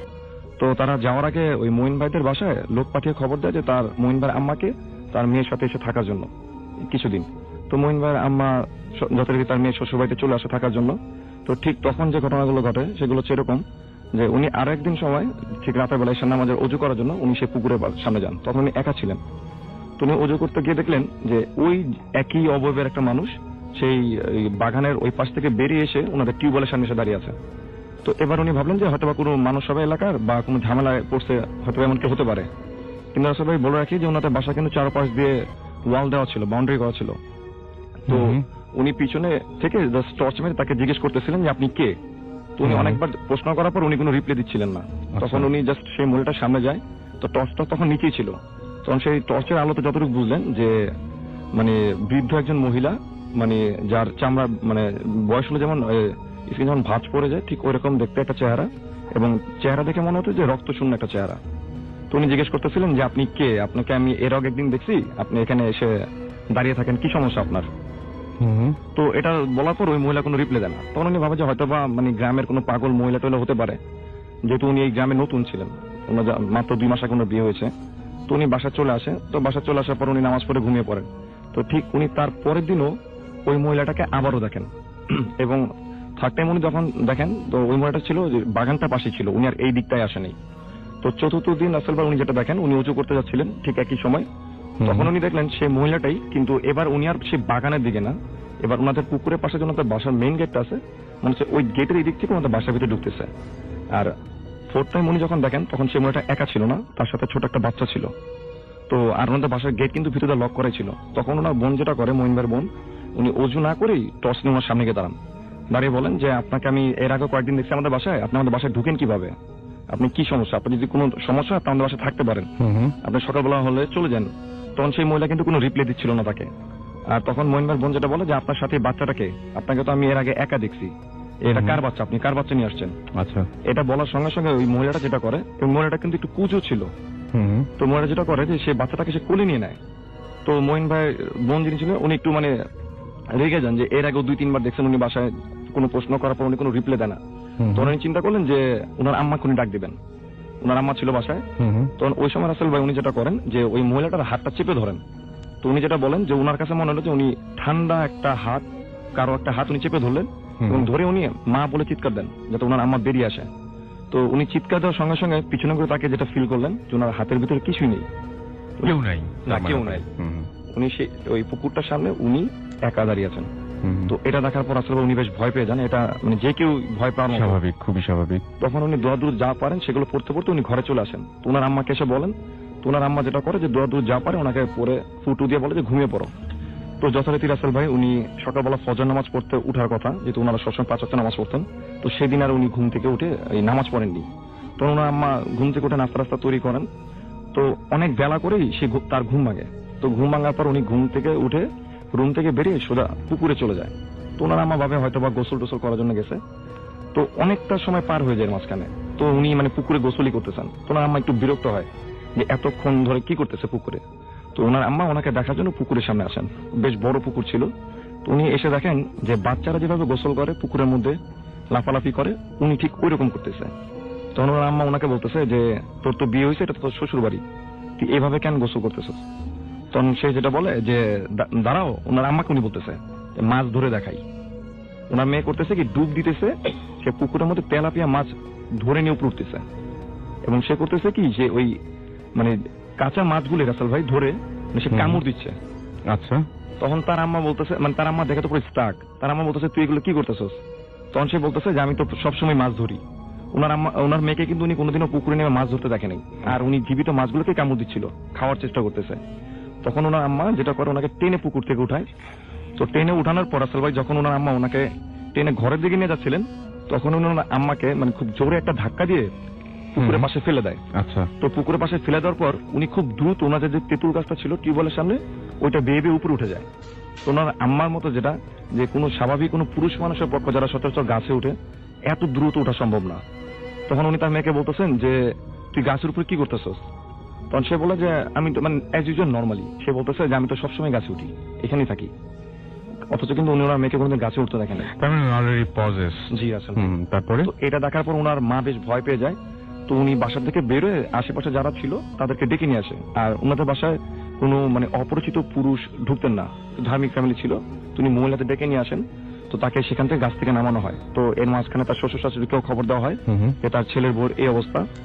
তো মঈন ভাই যে আমাকে ঘটনা শেয়ার করে, তার এক দুঃসম্পর্কে মামা আছেন, উনি আপনার যে গ্রামে ওঝাদের যে কাজটা উনি সে কাজটা করেন, কাউকে জিনে ভূত ধরলে উনি সেগুলো তাড়ানোর ব্যবস্থা করেন। তো ওই ওনাকে খবর দেওয়া হয়। তো সেদিন ওনাকে খবর দিতে দিতে সন্ধ্যা হয়ে যায়। তো উনি আর সেদিন আসতে পারেন, উনি তার পরের দিন আসেন সকালবেলা। তো উনি যখন সেদিন সে বাসায় ঢুকেন, তো উনি যখনই কোনো গ্রামে যেতেন বা কোনো বাসা যেতেন, তখন মানে সেখানে আশেপাশে উৎসুক মানুষজনের ভিড় জমে যেত দেখার জন্য ওনার প্রসিজার গুলো। তো উনি যথারীতি আসলে সেই বাসায় ঢুকে উনি উঠানে বসে পড়েন। তো সেই বাসায় তখন বলতে গেলে যে শুধু মহিলারাই ছিল আশেপাশে, এমনকি ওনার যে শ্বশুর এবং ওনার বাবা তারাও ছিল না, কোনো পুরুষ ছিল না সেখানে, ওই ওঝা ছাড়া। তো সবাই যেটা দেখতেছেন যে ওই মঈন ভাইয়ের বোনকে রুম থেকে বের করে আনা হয় এবং বের করে আনার পর উঠানে বসানো হয়। মানে 3-4 জন মহিলা মিলে তাকে ধরে রাখতে পারতেছে না। তো উনি ওঝা যেটা করে যে তার ব্যাগ থেকে উনি এক ধরনের একটা গাছের একটা ডালের মতো একটা জিনিস বের করে। তো ওনাকে বসানোর পর উনি যেটা করে যে তার চারপাশ দিয়ে কুণ্ডুলির মতো একটা এঁকে দেয়, একটা রিং করে দেয়। আচ্ছা, সার্কেল একটা। হ্যাঁ, ওকে। তো এটা করে দেওয়ার পর উনি ওনার মতো করে প্রসিজার অনুযায়ী উনি কাজ শুরু করেন। তো এর মাঝখানে ওনার যে বোন, মঈন ভাইয়ের যে বোন ছিল, সে মাটির মধ্যে আপনার মাথা দিয়ে মানে নিজের মাথা নিচে বাড়ি দিতেছিল। মানে এটা কিন্তু রাসেল ভাই সবাই দেখতেছিল ওই জায়গায়। তখন উনি জাস্ট ওনাকে জিজ্ঞেস করে যে তুই কে, তুই ওর উপর কেন আসছিস। তখন সে যেটা রিপ্লাই দেয় রাসেল ভাই, সে একটা অন্য রিলিজিয়নের একটা নাম বলে তার, এবং সে যেটা বলে যে সে অনেক বছর ধরেই এই গ্রামের এই বাসায় থাকে এবং সে কারো কোনো ক্ষতি করেনি এর আগে। তখন সে ওঝা তাকে বলতেছিল যে তুই তাহলে ওর উপর কেন আসছস। তখন সে বলতেছে যে ওই আমার চলার পথে এসে মানে দাঁড়াইছে এবং আমাকে মানে বিরক্ত করছে, তাই আমি ওর উপর প্রজেস্ট হয়েছি। আচ্ছা, তো তখন উনি অনেক ইটি করার পর তো একটা জিনিস শুনি যেটা ঘটে রাসেল ভাই, যে আমরা মানে অনেক ঘটনায় শুনি যে মানে এরকম প্রজেস্ট হওয়ার পর গায়ে আঘাত করা হয়। উনি কিন্তু এরকম কিছুই করেনি। উনি যেটা করেন, যেটা সবাই দেখেন, যে উনি একটা ডালের মতো একটা জিনিস বের করে ব্যাগের থেকে ওই মহিলাটা যে ছায়াটা ছিল তার ছায়ার মধ্যে উনি বাড়ি দিতেছিলেন মাটিতে। অথচ কিন্তু উনি চিৎকার করতেছিলেন ব্যথা, মনে হচ্ছিল যে বাড়িগুলো মাটিতে দিচ্ছে কিন্তু ব্যথা উনি পাচ্ছেন। তো উনি এরকম সময় চিৎকার করতে থাকেন। তো যখন ওনাকে বলা হয় যে তুই ওকে ছেড়ে চলে যা, তখন সে যেটা বলে যে উনি গেলে ওকে নিয়ে যাবে সাথে করে। তখন উনি বলতেছেন যে আচ্ছা ঠিক আছে, তুই যদি না যাস তাহলে আমি তোকে বোতলে বন্দি করতেছি। তখন ওনার বোনের কণ্ঠ, মানে ওনার বোনের ভিতর থেকে কথা বলতেছে, কথাটা হচ্ছে বয়স্ক একজন মহিলার কণ্ঠ, কাপা কাপা একটা কণ্ঠ। তখন সে বলতেছে যদি আমাকে বন্দি করা হয় তাহলে আমার ছেলের কি হবে। সে বলতেছে তার সাথে তার ছেলেও আছে। তখন সে ওটা বলতেছে যে ঠিক আছে তুমিও চলে যাও, ও চলে মানে ও ঠিক থাকুক। তখন তাকে অনেক কষ্ট করে রাজি করানো হয় এবং যে প্রসিজার যেটা ছিল সেটা হচ্ছে যে সে কিভাবে যাবে। তখন সে বলে যে তার জন্য কিছু ভোগ রাখতে হবে সেই তেঁতুল গাছটার সামনে, এবং সে যাওয়ার সময় গরুর হাড় মুখে করে নিয়ে যাবে। তো উনি যেটা করেন যে বাজার থেকে গরুর হাড় নিয়ে আসা হয়। তো যখন গরুর হাড়টা তার সামনে রাখা হয় তখন উনি যেটা করেন যে আশেপাশে যত মানুষ ছিল সবাইকে বলে যে ঘরের ভিতরে চলে যেতে, কারণ উনি এই সার্কেল মুছে ফেলার পর উনি কিন্তু এখান থেকে বের হয়ে দৌড় দিবেন। উনি মানে কোন দিকে দৌড় দিবেন এটা সঠিক মানে জানা নেই, যে কোন দিকে দৌড় দিতে পারেন। তখন যারা যে মানে গ্রামের যেসব মহিলারা ছিল সবাই বাসার ভিতরে ঢুকে যায় এবং সবাই জানলা দিয়ে দেখতেছিল যে ওই হাতটা ওই রিংয়ের ভিতরে ঢুকানোর পর, সার্কেলের ভিতরে ঢুকানোর পর উনি মুখ দিয়ে সে হাতটা মুখে নিয়ে নেয়। তো উনি যে ওই সার্কেলটা মোছা শুরু করে, সে পুকুরটা যে দিকে ছিল তার থেকে ঠিক মানে বিপরীত দিকে সে মানে খুব জোরে দৌড় দেয়। দৌড় দিয়ে মানে সে সেন্সলেস হয়ে পড়ে যায়। এবং তখন তারা সবাই শুনতে পায় যে পুকুরের মধ্যে যদি অনেক হেভি ওয়েটের কোনো ইট বা পাথর জাতীয় কিছু একটা পরে যেরকম একটা শব্দ হবে, ঠিক ওই রকম একটা শব্দ হলো। তো তারপর তারা গেস করে যে সেই হাতটা হয়তো সে পুকুরে ছুঁড়ে মারছে। তো তারপর সে যথারীতি আস্তে আস্তে ভালো হয়ে যায়। তো রাসেল ভাই আমাকে যে ঘটনা শেয়ার করেন মঈন ভাই, তিনি 2-3 মাস আগে সেই গ্রাম থেকে ঘুরে আসছেন এবং উনি যেটা বলেন যে এখনো নাকি ওই গ্রামে অনেকে সেই মহিলাটাকে দেখে এবং মহিলাটার সাথে সে বাচ্চাটাকেও দেখে। এবং আমি যে বাসাটার ঘটনা বলছি সেই বাসাটার নাম হচ্ছে মৃধাবাড়ি। তো লিসেনাররা যদি এটা মানে সততা যাচাই করতে চায় তো সেখানে গিয়ে রাসেল ভাই কিন্তু খোঁজ নিয়ে দেখতে পারে। অনেক ধন্যবাদ দিনার। এটা কত সালের ঘটনা? এটা হচ্ছে 2009-এর সামারের ঘটনা। সামারের ঘটনা 2009-এর, মোটামুটি এরকম সময়েরই তার মানে। আচ্ছা শুনি ঘটনাটা। আচ্ছা, তো তখন হচ্ছে আমি শাহজালাল বিজ্ঞান প্রযুক্তি বিশ্ববিদ্যালয়ের 3rd ইয়ার 1st সেমিস্টার স্টুডেন্ট ছিলাম। তো সময়টা সামার ছিল, মানে কাছাকাছি সময় আমাদের পিএল শুরু হবে এবং সামার ভ্যাকেশন শুরু হয়ে যাবে। তো সিলেটে আমি জেল রোডে একটা বাড়িতে টিউশন দিতাম। আচ্ছা, তো জেল গেটের মানে সিলেট জেলের গেটের ঠিক অপোজিটে একটা গলি আছে, ওর ভিতরে ছিল বাড়িটা। ওকে। তো বাড়িটার লোকেশনটা এরকম ছিল যে আমার স্টুডেন্টের ফ্যামিলি, এরা দোতলায় থাকতো এবং আমি যে রুমে পড়াতাম রিনাউন্ড। হ্যাঁ, এবং সিলেট ওই এলাকায় খুব রিনাউন্ড একটা ফ্যামিলি, আমি নামটা অনিয়ার বলতে যাচ্ছি না। No problem. তো দোতলায় হচ্ছে আমি যে রুমটা পড়াতাম, আমি জানালার দিকে ব্যাক সাইড দিয়ে বসতাম, পাশে টেবিল ছিল। তো জানালা থেকে মানে মেইন রোড পর্যন্ত ভিউটা খুব ক্লিয়ারলি দেখা যেত। ওকে। এবং মেইন রোডে নামার পরে একটা ছোট গলি মতো ছিল, ওই গলিটা দিয়ে ওদের বাসায় আসতে হতো। আচ্ছা। তো ওই গলির মুখে একটা বড় ঝাঁকড়া গাছ ছিল, ছাতিম গাছ টাইপের, আমি নামটা ভুলে গেছি আর কি। তো যেদিনের ঘটনা ওদিন আমি ক্লাস শেষ করে বাসে করে আসে ওখানে টিউশন দেওয়ার জন্য এসে নামলাম সন্ধ্যার কাছাকাছি টাইমে। ওখানে গাছটা কাটা হচ্ছিল, তখন জেল পুলিশ জায়গাটাকে একটু সিকিউর করছে যেন কেউ গাছের ডালপালায় মানে আঘাত না পায় আর কি। তো আমরা ওই গলির মুখে দাঁড়িয়ে পড়লাম, আরো লোকজন ছিল আমার সঙ্গে। তো গাছটা কাটা হলো, ইভেন টাইমিংটা ছিল এরকম যে গাছটা মাটিতে পড়লো, মাগরিবের আজান দিল। দুটো টাইম মানে একদম একই সময় দুটো ঘটনা। এক্সাক্ট টাইমিংটা ছিল এরকম যে মাগরিবের আজান পড়লো এবং গাছটা মাটিতে পড়ে গেল। আচ্ছা। তো গাছের ডালপালা সরানোর পরে আমরা আরো কিছু সময় পরে আমরা মুভ করলাম ওখান থেকে, আমি আমার স্টুডেন্টের বাসায় ঢুকে গেলাম। তো আমার স্টুডেন্টের আম্মা, উনি যথেষ্ট ধার্মিক মহিলা ছিলেন এবং মানে খুব স্পিরিচুয়াল মানে ক্ষমতা সম্পন্ন একজন মহিলা ছিলেন। তো মানে আমি বাসায় ঢুকলাম, ঢুকে আমি আমার জায়গায় বসলাম। বসার সঙ্গে সঙ্গে যেটা হয় যে প্রতিদিন আমি গিয়ে চাচিকে সালাম করতাম, উনি উত্তর দিতেন। তো আমি এবার বসলাম, বসার পরে আমার স্টুডেন্টের মা আসলেন, আসার পরে একটা কথাই শুধু বললেন যে স্যার আজকে পড়াতে হবে না। ওকে। তারপর আমি চাচিকে জিজ্ঞেস করলাম যে চাচি কেন, কি সমস্যা? বলে যে না থাক, আজকে পড়াতে হবে না। তো আমি বললাম যে মানে আমার স্টুডেন্টের নাম ধরে বললাম যে ও কি কোনো দুষ্টুমি করেছে বা কোনো মানে পরীক্ষা খারাপ করেছে কিনা। চাচা আবারও বললেন যে না আজকে থাক, পড়াতে হবে না। তো তারপর আমি একটু জেদ করে বললাম, চাচি কেন, কি সমস্যা? ও আচ্ছা, এর ভিতরে উনি বলেছিলেন যে আজকে আপনার বাসায় যেতে হবে না, হলে যেতে হবে না, আপনি আমার এখানে থাকবেন। আচ্ছা, তারপরে আমি একটু জেদ করে বললাম যে কেন, কি সমস্যা? তারপরে স্যার পিছনে দেখেন। তারপর আমি ঘাড় ঘুরিয়ে পিছনে তাকালাম। যে গাছটা আপনি কাঁপছেন বলার আগে আমি দেখতে পাচ্ছি একদম, এবং আপনার গুজবাম্প হচ্ছে। আমি তখনও দেখেছিলাম, আমি তখন থামিয়ে দিয়েছিলাম আপনাকে। হ্যাঁ, যে গাছটা আমি নিজের চোখে দেখে এসেছি, যেটা পড়ে গেছে, গাছটা আমার চোখের সামনেই স্ট্যান্ড আপ হলো, দাঁড়ালো ওটা, এবং গাছের ডালে আমরা তালেবে আলিম বলি আর কি, মাদ্রাসা স্টুডেন্টদের বাচ্চার মতো টুপি, পায়জামা, জুব্বা পরা 7টা বাচ্চা গাছের ডালের উপরে বসা। দূর থেকে স্পষ্ট বোঝা যাচ্ছিল তাদের রেড আই, জ্বলন্ত চোখগুলা পরিষ্কার বোঝা যাচ্ছিল। এবং গাছের গোড়ায় যেখানটা কাটা ছিল ওখানে একজন মাওলানা, মানে খাটো, দাড়ি, কালো রং, গায়ের রং কালো, দাড়ি ছিল। ওনার চোখগুলো আমি লাল দেখিনি, নর্মাল। উনি গাছটাকে ব্যাট দিয়ে ধরে দাঁড়িয়েছিলেন, মানে সামথিং লাইক এরকম, যে উনি আটকে দিচ্ছেন ওনাদেরকে। আমি এটা দেখলাম, মানে আমার এতটুকু কাউন্ট করতে পেরেছি যে আমি ফুল সেন্স নিয়ে মোর দ্যান 30 সেকেন্ড আমি জিনিসটা ফিল করছি।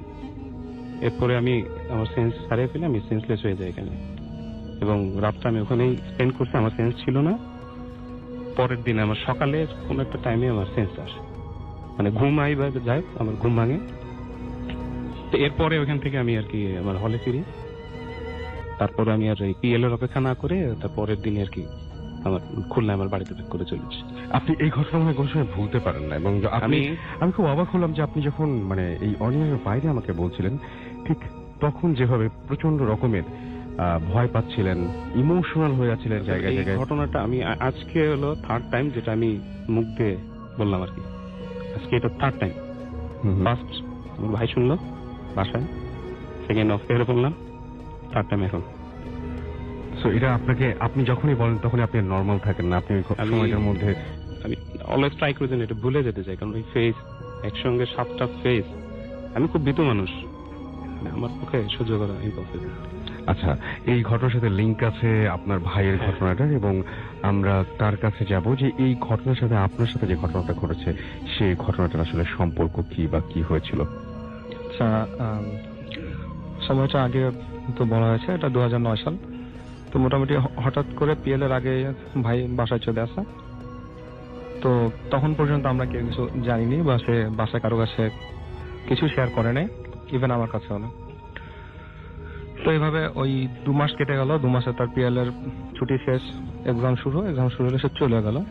2 মাস পর থেকে যেটা শুরু হলো সেটা হচ্ছে আমার সাথে, মানে আমার স্বপ্ন সংক্রান্ত কিছু ব্যাপার আছে, যেমন ভবিষ্যৎবাণী হোক বা যা হোক, আমি হচ্ছে ব্যাপারগুলো কিছুটা আঁচ পাই, একটা স্বপ্নের মাধ্যমে হতে পারে বা যা হোক, আমি টের পাই আর কি। তো কোন একজনের ঘটনা, আমার ভাই চলে যাওয়ার পরে মাস 2 পরে একদিন আমি স্বপ্নে দেখছি যে আমরা দুজন কোথাও জায়গায় বেড়াতে যাচ্ছি। এমন সময় 7টা ফিগার আমাদেরকে ধাওয়া করেন। ওটা মানে চেহারা কেমন ছিল, মানুষ ছিল না কি ছিল এটা বলতে পারবো না, জাস্ট শ্যাডো ফিগারটা আমি বলতে পারি। 7টা ফিগার ধাওয়া করে, এবং ধাওয়া করার এক পর্যায়ে তারা আমাদেরকে ধরে ফেলে, এবং ধরার পরে খুব ওয়েডলি লক্ষ্য করা যায় যে তারা আমাকে কিছু না, আমার ভাইয়ের উপরে অ্যাটাক করছে, হ্যাঁ, আসল করার কোনো একটা ট্রাই করতেছে। এই মোমেন্টটা যখন আমি অসহায়ের মতো দেখি, তখন দেখা যায় যে ছোটখাটো একটা ফিগার, এবং তার ভিশনটা খুব স্পষ্ট, যে সাদা পাঞ্জাবি পরা, গায়ের রং খুবই কালো, কিন্তু চেহারা খুবই সুন্দর, আর হচ্ছে মুখে দাঁড়িয়েছে, বেসিক্যালি থুতনিটা দাঁড়িয়ে, এটা খুব ভালোভাবে মনে আছে আমার। যাই হোক, এই ফিগারটা আসেন এবং কোনোভাবে আমার ভাইকে সেভ করে দেখা যায় যে আমরা দুজন সেফ প্লেস আবার ব্যাক। তো হতে পারে স্বপ্নে মানুষ কত কিছু তো দেখে, প্রবলেম হচ্ছে আমি স্বপ্নটা কন্টিনিউয়াস 5 বার দেখলাম। 5 বার একই রাতে? একই রাতে না, পরপর 5 দিনে, পরপর 5 দিনে 5 বার দেখলেন। মানে প্যাটার্নটা সেম, সিনারিওটা ভিন্ন। আচ্ছা, শেষের দিন যেটা দেখলাম, শেষের দিন ছিল লোকেশনটা, আমি দেখতেছি যে আমার বাসাতে আমার ফ্যামিলি মেম্বারে কেউ নেই, আমি আমার ভাইয়া বসে আছে। তো এমন সময় একইভাবে 7টা ফিগার তারা আবার একইভাবে ভাইয়ের উপরে অ্যাটাক করছে।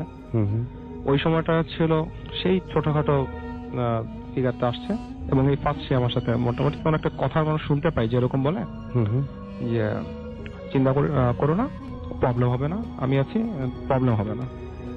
আচ্ছা, এইটা 5 বার যখন হয় একই জিনিস, খুব স্বাভাবিকভাবে আমি আমার কাছে শেয়ার করি যে মা আমি এরকম দেখেছি। তো আসলে আমি আপনাকে আগে বলেছিলাম যে আমাদের ফ্যামিলিতে এক্সোরসিজমের প্র্যাকটিসের ব্যাপারটা আমাদের দাদাদের দিকেও যেমন ছিল, মায়ের সাইডেও ছিল, সেই সুবাদে আর কি আমাদের বাসাইগুলোর বিশ্বাস বলেন বা আস্থা ভরসা যা হোক, ব্যাপারটা একটু রিচ। আম্মা এটা শোনার পরে সোহেলকে ফোন দেয়। ফোন দেওয়ার পরে আমি কথা বলতে থাকি। কথা বলার পরে যখন জিজ্ঞেস করি যে তোর কি কোনো প্রবলেম হচ্ছে এরকম, আমি এরকম স্বপ্নে দেখেছি। দেখার পরে যেটা বলে সেটা শোনার পরে আমি আসলে ভয় পাবো না কি করব সেটা বুঝতে পারিনি। সে বলতেছে যে ফিগারটা দেখছিস সে কি খুব ছোটখাটো? আমি বললাম যে হ্যাঁ ছোটখাটো। বললো মুখে দাঁড়িয়ে আছে থুতনিতে? আমি বললাম হ্যাঁ দাঁড়িয়ে আছে। বললো চেহারা খুব কালো? আমি বললাম হ্যাঁ কালো। তখন বললো যে এরকম ওই চাচিদের পাশে আমি টিউশন দিতে যেতাম, তখন এইটা কাহিনী হয়েছে, এই ব্যাপার। আচ্ছা, মজা হচ্ছে রাসেল ভাই ব্যাপারটা এখানে শেষ না। এর পরবর্তীতে আমি আমার লাইফে মোটামুটি আপকামিং ফ্যামিলি রিলেটেড হোক বিভিন্ন প্রবলেমের আগে 2-1 বার আমি আমার স্বপ্নের সেই লোকের দেখা পাই। আচ্ছা, যিনি এসে বলেন যে তোমার চিন্তা নেই, সমস্যা নেই, মানে প্রবলেম সমাধান হয়ে যাবে, সামথিং লাইক দ্যাট। এবং আসলে সেটা কোনো না কোনো ভাবে আমি রিকভার হয়ে আসা। এখন ব্যাপার জিনিসটা এরকম হয়ে গেল যে প্রথম শুরু থেকে আমি ভয় পেতাম, এখন যখনই বুঝি যে আমার বিপদ হচ্ছে বা না হচ্ছে, তখন কেমন যেন মানে অবচেতন মনে অপেক্ষা করতে থাকি যে আজকে রাতে কি দেখা পাবো বা এরকম।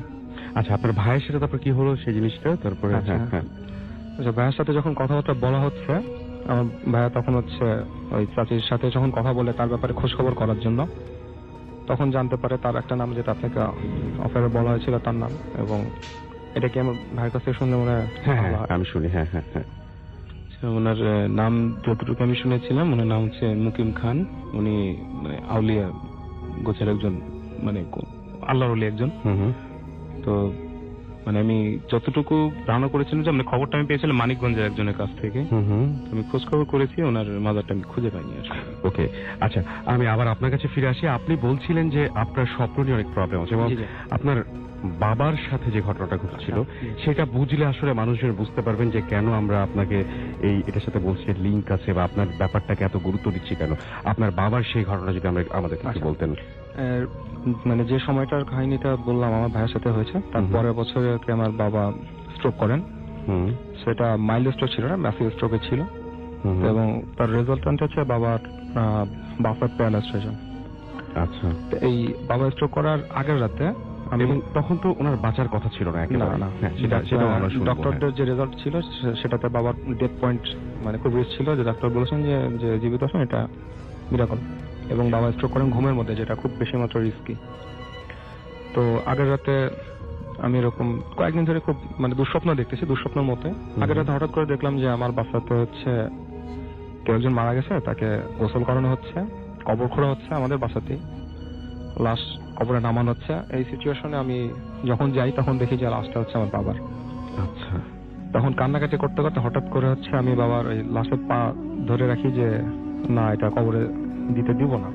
এমন সময় আবার সেই ছোট্ট ফিগারটাই আমার কাঁধে হাত থেকে বলে যে না দিও না, তোমার বাবা বেঁচে আছে, মারা যাননি। আচ্ছা, আমার ঘুম ভেঙে গেলে আমি আমার মার সাথে এটা শেয়ার করি। আম্মা চুপচাপ শুনে বললো ঠিক আছে বাবা, কারোর কাছে বলার কিছু নেই বা মনে রাখো। মানে এটা মিরাকল হোক বা যাই হোক, ওদিন রাতে আর কি আমি যদি গত রাতে স্বপ্নটা দেখে থাকি, তারপরের দিন রাতে বাবা ঘুমের মধ্যে স্ট্রোক করেন এবং অলমোস্ট মৃত্যুর মুখ থেকে ফিরে আসেন এবং বাঁচার কোনো কথা ছিল না। কিন্তু আপনি এরপরে ওই যে স্বপ্নে যিনি আসেন তিনি বিভিন্ন সময় আপনাকে বিভিন্ন ভাবে হেল্প করেন এবং আপনার ভাই হেল্প করেন কিনা জানি না, তবে আমি কোনো কিছু একটা আওয়াজ পাই যে কিছু একটা আসতেছে, আমার হয়তো সতর্ক হতে হবে, কোনো একটা প্রোগ্রামে পড়তে যাচ্ছি, আমার একটু দেখতে হবে, এরকম। এটা সব সময়ই হয় আপনার সাথে? মেজরিটি টাইম, হ্যাঁ, সবসময় বললে ভুল হবে, বাট মানে বেশিরভাগ সময় হয়। ওকে, থ্যাংক ইউ সো মাচ। আসসালামু আলাইকুম রাসেল ভাই এন্ড হ্যালো এভরিওয়ান। আমি ইফাত বলছিলাম ধানমন্ডি থেকে। আমি জানি রাসেল ভাই আপনি সবসময় ভালো থাকেন এন্ড সবসময় ভালো তবে। তো আমি আজকে আপনাদের সাথে আমার একটা স্বপ্নের ব্যাপার শেয়ার করতে যাচ্ছি। আমি রাত্রেবেলা যখন ঘুমাই দেন খুব মাঝে মাঝে আমার সাথে এটা হয় যে আমি যদি কোনো স্বপ্ন দেখি, কিছুটা আমি আঁচ করতে পারি যে সকালবেলা আমি বা দিনের যে কোনো সময় আমি একটা কিছু নিউজ পাবো যে কেউ একজন মারা গেছে, মানে এমন একটা স্বপ্ন আমি রাত্রেবেলা দেখি। তো প্রায় সময় আমার সাথে এটা হয়ে থাকে, শুধু একবার দুবার না, প্রায় সময় হয়ে থাকে। বাট খুব স্পষ্ট আমার একটা স্বপ্নের কথা মনে আছে, যেটা আপনাদের সাথে এখন আমি শেয়ার করতে যাচ্ছি। সেটা হচ্ছে আমার একটা ফ্রেন্ডকে নিয়ে। আমার ফ্রেন্ডের নাম হচ্ছে শাকিলা। ও আমার অনেক ভালো একটা ফ্রেন্ড। ওর সাথে আমার ছোট থেকেই আমার বেড়ে ওঠা। ছোট থেকে আমরা একসাথেই পড়াশোনা করেছি, বাট কলেজ লাইফটা আমাদের আলাদা হয়ে যায়। ও অন্য কলেজে অ্যাডমিশন নিয়ে নেয়, আমি অন্য কলেজে। তো তখন ওর সাথে আমার ওরকম কোনো কমিউনিকেশন বা কন্ট্যাক্ট কোনোটাই ছিল না। দেন মাঝখানে আমি তখন জানতে পারি যে অ্যাডমিশন নেওয়ার কিছুদিন পরে জানতে পারি যে ও কোনো একটা ওর পার্সোনাল রিজনে ও একটু মেন্টালি সিক হয়ে পড়ে। তো তখন ওর সাথে আমার আর কোনো কন্ট্যাক্টই হয় না তার মাঝখানে। দেন একদিন আমি রাতে ঘুমাই, তখন বাজে রাত 2:30, এক্সাক্ট টাইমটা আমার মনে নাই। তো আমি স্বপ্নে দেখছিলাম যে আমি একটা পুকুরের মাঝখানে একটা সাদা কাপড়ের উপরে দাঁড়িয়ে আছি, আর চারদিকে 4টা লাঠির মতো ওই কাপড়টাকে বেঁধে রেখেছে, আর চারদিকে 4 জন লোক দাঁড়িয়ে আছে। তো আমার দেখে অনেক বেশি ভয় পাচ্ছিলাম যে এটা আমি কেমন জায়গায় দাঁড়িয়ে আছি, কেমন উইয়ার্ড একটা প্লেস। চারদিকে অনেক বেশি অন্ধকার ছিল। তো শুধু যে সাদা কাপড়ের উপরে দাঁড়িয়েছিলাম, শুধু সেটাই মনে হচ্ছে যে অনেক বেশি আলোকিত হয়ে আছে, শুধু এটাই মনে হচ্ছে। অথচ চারদিকে অনেক বেশি অন্ধকার ছিল। তো আমার দেখে অনেক ভয় পাচ্ছিলাম আমি স্বপ্নের মাঝখানে খুব বাজে একটা ফিলিং হচ্ছিল আমার। তো হঠাৎ করে আমার ঘুমটা ভেঙে যায়। দেন আমার কাছে মনে হয় যে একটা স্বপ্ন দেখলাম, কে জানে কালকে সকালে বা সারাদিনই কোনো বাজে একটা নিউজ আমি হয়তো শুনতে পারবো। তো স্বাভাবিকভাবে আমি ক্লাসে আমার কলেজের জন্য বের হয়ে যাই। 8:10 আমার ক্লাস ছিল। তো আমার একটু লেটে যাওয়ার কারণে আমি ফার্স্ট ডে ক্লাসটা মিস করে ফেলি। দেন আমি আমার একটা ফ্রেন্ড সহ ক্যান্টিনে চলে যাই। তো কিছুক্ষণ পর মানে আমার কাছে একটা ফোন আসে, বাট তার আগে আমি আমার ফ্রেন্ডের সাথে কথা বলছিলাম যে দোস্ত খুব বাজে একটা স্বপ্ন দেখছি রাত্রিবেলা, আমার কেমন জানি একটা ফিলিং হচ্ছে। তো তখনই ঠিক আমার ফোনে ফোন আসে, আমার একটা কাজিন আমাকে ফোন দেয়। আমাকে ফোন দিয়ে বলে যে তোমার একটা ফ্রেন্ড ছিল ওই যে শাকিলা, সে না সুইসাইড করেছে। তো তখন আমার কাছে অনেক খারাপ লাগে যে আমি একটা স্বপ্ন দেখলাম রাতে, সেটা যে আমার ফ্রেন্ডের উপরে এরকম একটা হবে আমি কখনো এক্সপেক্ট করি নাই। সেটা যে আমি সকালবেলা উঠে আমি শুধু তারটাই শুনবো যে সে সুইসাইড করেছে বা এরকম একটা মৃত্যু সংবাদ আমি পাবো। তো তখন আমার কি করার, আমার অনেক বেশি খারাপ লেগেছে। কিছুদিন পরে আমি আমার ওই ফ্রেন্ডের ফ্যামিলি সম্পর্কে জানার জন্য আমার চাচিকে বলি, কজ আমার চাচির বাসার পাশেই আমার ফ্রেন্ডের বাসা ছিল, তারা নেইবার ছিল। আমার চাচি জানায় যে তার ফ্যামিলি আর ওইখানে থাকে না, ওরা শিফট করে অন্য বাসায় চলে যায়। দেন ওই বাসায় ওরা নতুন ভাড়াটিয়া নিয়ে আসে। ওই বাসায় যারা থাকে তারা মাঝে মাঝে নাকি যে রুমে আমার ফ্রেন্ডটা সুইসাইড করেছিল সেই রুম থেকে একটা কান্নার শব্দ পায়। অ্যান্ড মাঝে মাঝে দেখা যায় কিচেনে অ্যান্ড বেলকনিতে একটা ছায়ার মতো হাঁটছে, এরকম মাঝে মাঝেই হয়। এখন কি অবস্থা আমি জানি না। আসলে এই ছিল আমার ঘটনা। Thank you. সো আমরা তার কাছে যাব, তার ঘটনা শুনবো। আপনার নামটা একটু প্লিজ বলবেন এবং আপনি টাঙ্গাইলের কোন জায়গায় থাকেন? জি, আমি এসেছি টাঙ্গাইল থেকে। টাঙ্গাইল কালিহাতি থানা, গ্রামের নাম খিলগাতি। জি, পোস্ট অফিস নাগবাড়ি। আচ্ছা, আমরা ছোট্ট করে শুনি একটা আপনার সেই হিস্ট্রিটা, যেটার কারণে আজকে আপনি মাঝখানে খুব ভালো করছিলেন। আপনি আপনার যে বিজনেসটা ছিল সেখানেও বেশ ভালো করছিলেন, কিন্তু আজকে আপনার কিছুই নেই। বাট আপনি সেটা খুব দুঃখ করে লিখেছিলেন আমাদেরকে যে আপনাকে অনেক সাফার করতে হয়েছে এই ঘটনাটার জন্য, এবং ছোটবেলা থেকেই আপনি বেড়ে উঠেছেন এই ঘটনাটাকে সঙ্গে মানে এই দুর্ঘটনা কে নিয়ে এবং আপনার হাতে কিছু নেই, ঘটনার মতো ঘটে গেছে এবং আপনি শুধুমাত্র আপনাকে ভুক্তভোগী হতে হয়েছে। কি ঘটনা ছিল আমাকে যদি একটু বলতেন। ছোট্ট করে আমরা প্রথম অংশ শুনবো, তারপরে আমরা আপনার পরবর্তী ঘটনায় যাব। জি রাসেল ভাই, আপনাকে ধন্যবাদ। ডিয়ার লিসেনার যারা আপনারা শুনছেন সবাইকে ধন্যবাদ। আমার জন্মটাই হয়েছে একটি দুর্ঘটনার মধ্যে দিয়ে, বা এটাকে বলে অলৌকিকও বলা যেতে পারে। সময়টা ছিল 1968-এর। আমি তখন মায়ের পেটে ছিলাম, 5 মাস হবে। ঠিক সেই দিন একদিন বিকেলে ঘটনাটা যখন ঘটে তখন মা ছিল, আমার ভাই বোন ছিল তখন ময়মনসিংহ। আমার আব্বা আনসারে অ্যাডজুটেন্ট ছিলেন। এলাকাটা ছিল ধোপাখোলা, অর্থাৎ ময়মনসিংহ ধোপাখোলা এক হিন্দুদের বাসায় উনি ভাড়া থাকতেন আর কি। আচ্ছা।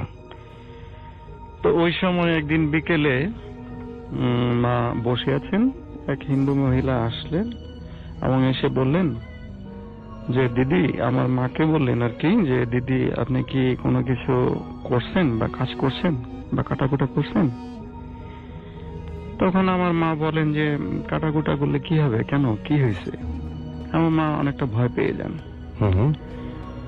তখন উনি বলে যে দিদি আজকে তো চন্দ্রগ্রহণ লাগছে, তো এই অবস্থায় যদি আপনি কোনো কাজ করেন তো আপনার বাচ্চার অনেক সমস্যা হয়ে যাবে। আচ্ছা। তো এর মধ্যে তখন আমার আম্মা বলে ফেললো যে আমি তো একটু আগে আমি গোল যে বেগুনগুলো আছে এগুলিতে আমি কাটছি, আমি তরকারি কাটাকুটা করছি। তখন ওই হিন্দু মহিলাটি বলে বসলেন যে দিদি আপনি তো সর্বনাশ করে ফেলছেন, এটা তো ঠিক করেন নাই, তো এখন ভগবান জানে যে কি হয়। আচ্ছা। তো এই কথা বলে উনি চলে গেলেন। ঠিক তার 4 মাস পরে আমার জন্ম হয়। আমার জন্মের পর আমার মা সুস্থ হয়ে যখন আমাকে দেখলেন, তা আমার হাতটি দেখে উনি ভয় পেয়ে গেলেন। একেবারে দেখতে যে বেগুনটা উনি কেটেছিলেন, যে গোল বেগুনটা, ঠিক মনে হলো যে সেই বেগুনের একটা যে ফালা বা কাটা অংশ, এটাই হয়ে যেন আমার হাতে বসে গেছে। অর্থাৎ আমার হাতে কোনো আঙ্গুল নেই, ডান হাতে অনলি হাতের গাদা আমরা যেটা দেখতে পাচ্ছি এই মুহূর্তে। জি জি। তো আমার আব্বা বাসায় আসলেন, সবকিছু দেখলেন, শুনলেন। আমার আব্বা একজন সৎ আনসার অ্যাডজুটেন্ট ছিলেন, ওনার মনটা খুব ভালো ছিল। উনি দেখে আমাকে কুলো নিলেন, আদর করলেন এবং মাকে বললেন যে না, তুমি এই বাচ্চাকে নিয়ে আর কোনো চিন্তা ভাবনা করো না। তো যাই হোক, ওভাবেই আমি বড় হলাম। তো বড় হওয়ার পরে আমার দেখা গেল যখন আমি কর্মক্ষেত্রে যাব, ঠিক তখন এই হাতের যে দুঃখ বা কষ্ট সেটা আমার জীবনে শুরু হয়ে গেল। আচ্ছা। অর্থাৎ আমি বিয়ে করলাম, বিয়ে করার পর আমি যখন কোনো কাজের উদ্দেশ্যে বা চাকরির জন্য আমি কোথাও ইন্টারভিউ দিতে গেছি, তখন আমি এই হাতের জন্য চাকরি হয়নি, সিলেকশন হতে পারি নাই। আচ্ছা। তো মাঝখানে আমি একটা ম্যান পাওয়ার এজেন্সির সাথে জড়িয়ে যাই যে কোনো ঘটনাবশত। কিছুদিন এটার সাথে আমি সম্পৃক্ত ছিলাম, তো মোটামুটি ভালোই করতেছিলাম। কিন্তু 2009 সাল থেকে একেবারে ওই লাইনটা মোটামুটি একটু বন্ধই হয়ে যায়। তো আমার যত ইনকাম করে মোটামুটি একটা অবস্থা তৈরি হয়েছিল যে সমস্ত অবস্থায় তখন একদম ব্যস্ত হয়ে যায়। অর্থাৎ ব্যবসাটাও ক্লোজ হয়ে গেল, বা আমি ব্রোকার হিসেবে কাজ করতাম। তো এখন আমার মানে এটাই পৃথিবীর কাছে বা মানুষের কাছে জিজ্ঞাসা যে আসলে এটা কি অলৌকিক, কি ঘটনা, কেমনে এটা হইল। যেটা ডাইরেক্ট একজন এসে বলল, অনেকে আমরা বিশ্বাস করি না যে চন্দ্রগ্রহণ কি বা এটা সেটা কি, আমরা অলৌকিকতা অনেকে বিশ্বাস করতে চাই না, কিন্তু আমি তো সেই অলৌকিকতার একদম সরাসরি সাক্ষী, আমি নিজেই, আমার হাত। তো যার কারণে আমি এখন নিঃস্ব অসহায় এই অবস্থায় পড়ে আছি। দেখা যাচ্ছে যে আমি আমার কর্মক্ষমতার জন্য যে আমি একটু বিদেশে যাব বা আমার পরিবার নিয়ে চলবো, তাও পারতেছি না।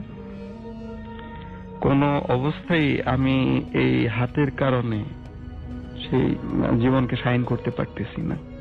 এবং আপনার মানে যদি এটাকে অলৌকিক বলেই আমরা ধরে না নেই, ধরি যেটা একটা স্বাভাবিক ঘটনা, এটাকে যদি আমরা আসলে বিজ্ঞান দিয়ে ব্যাখ্যা করি, সায়েন্স দিয়ে যদি ব্যাখ্যা করি আমরা, তাহলে আপনার সাথে পরবর্তীতে ঘটনাগুলো কেন ঘটলো? আপনি যখন বেড়ে উঠছিলেন সেই সময় তো অনেক ঘটনা আপনার সাথে ঘটেছে, মানে আপনাদের পরিবারের সাথে ঘটেছে, আপনার বাবা প্রত্যক্ষ করেছেন, দেখেছেন সেই ঘটনাগুলো, আপনাদের ওই বাসাতেও আপনি বলে যে আপনার মায়ের সাথে ওই সময়ের পর থেকেই তো মনে হয় আপনার মা পজেস বা তার সাথে একটা জিন ছিল বোধ হয়, না?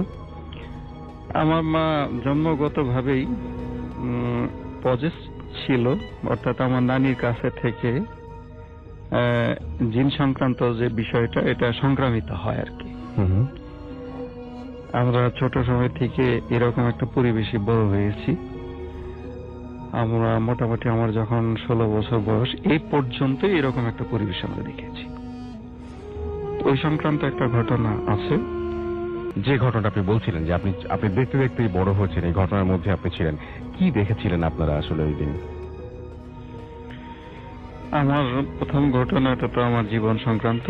এরপরে আপনি যে ঘটনাটা এখন বলবো বা শেয়ার করব, এই ঘটনাটার সময় রাসেল ভাই আমার বয়স ছিল 4 বছর। তখন আমরা ছিলাম 3 ভাই 1 বোন। ঘটনাস্থল ময়মনসিংহ যথারীতি। আর এটা হলো চুপসার দরবার যে বলে একটা মাজার আছে ময়মনসিংহ, সেই মাজারের অপোজিটে আমাদের বাসা ছিল, ভাড়া বাসা অবশ্যই, টিনের 2টা রুম।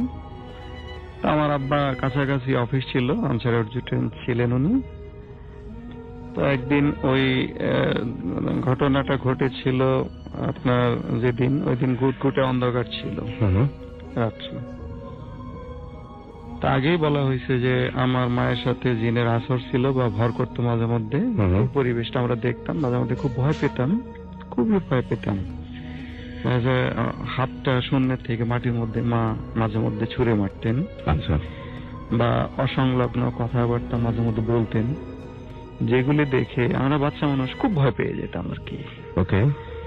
তো যেদিন রাত্রে এই ঘটনা, যাই হোক, আমি আরেকটা কথা বলতে ভুলে গেছি, সেটা হলো যে ওই জিন যে আসর করতো মার সাথে কন্টিনিউ ছিল।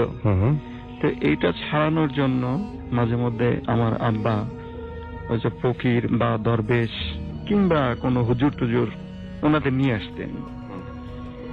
তো এইটা ওই জিনটা খুব একটা পছন্দ করতো না মনে হয়। আচ্ছা। তো যার কারণে ওই জিন ক্ষতি করার চেষ্টা করতো মাঝে মধ্যে।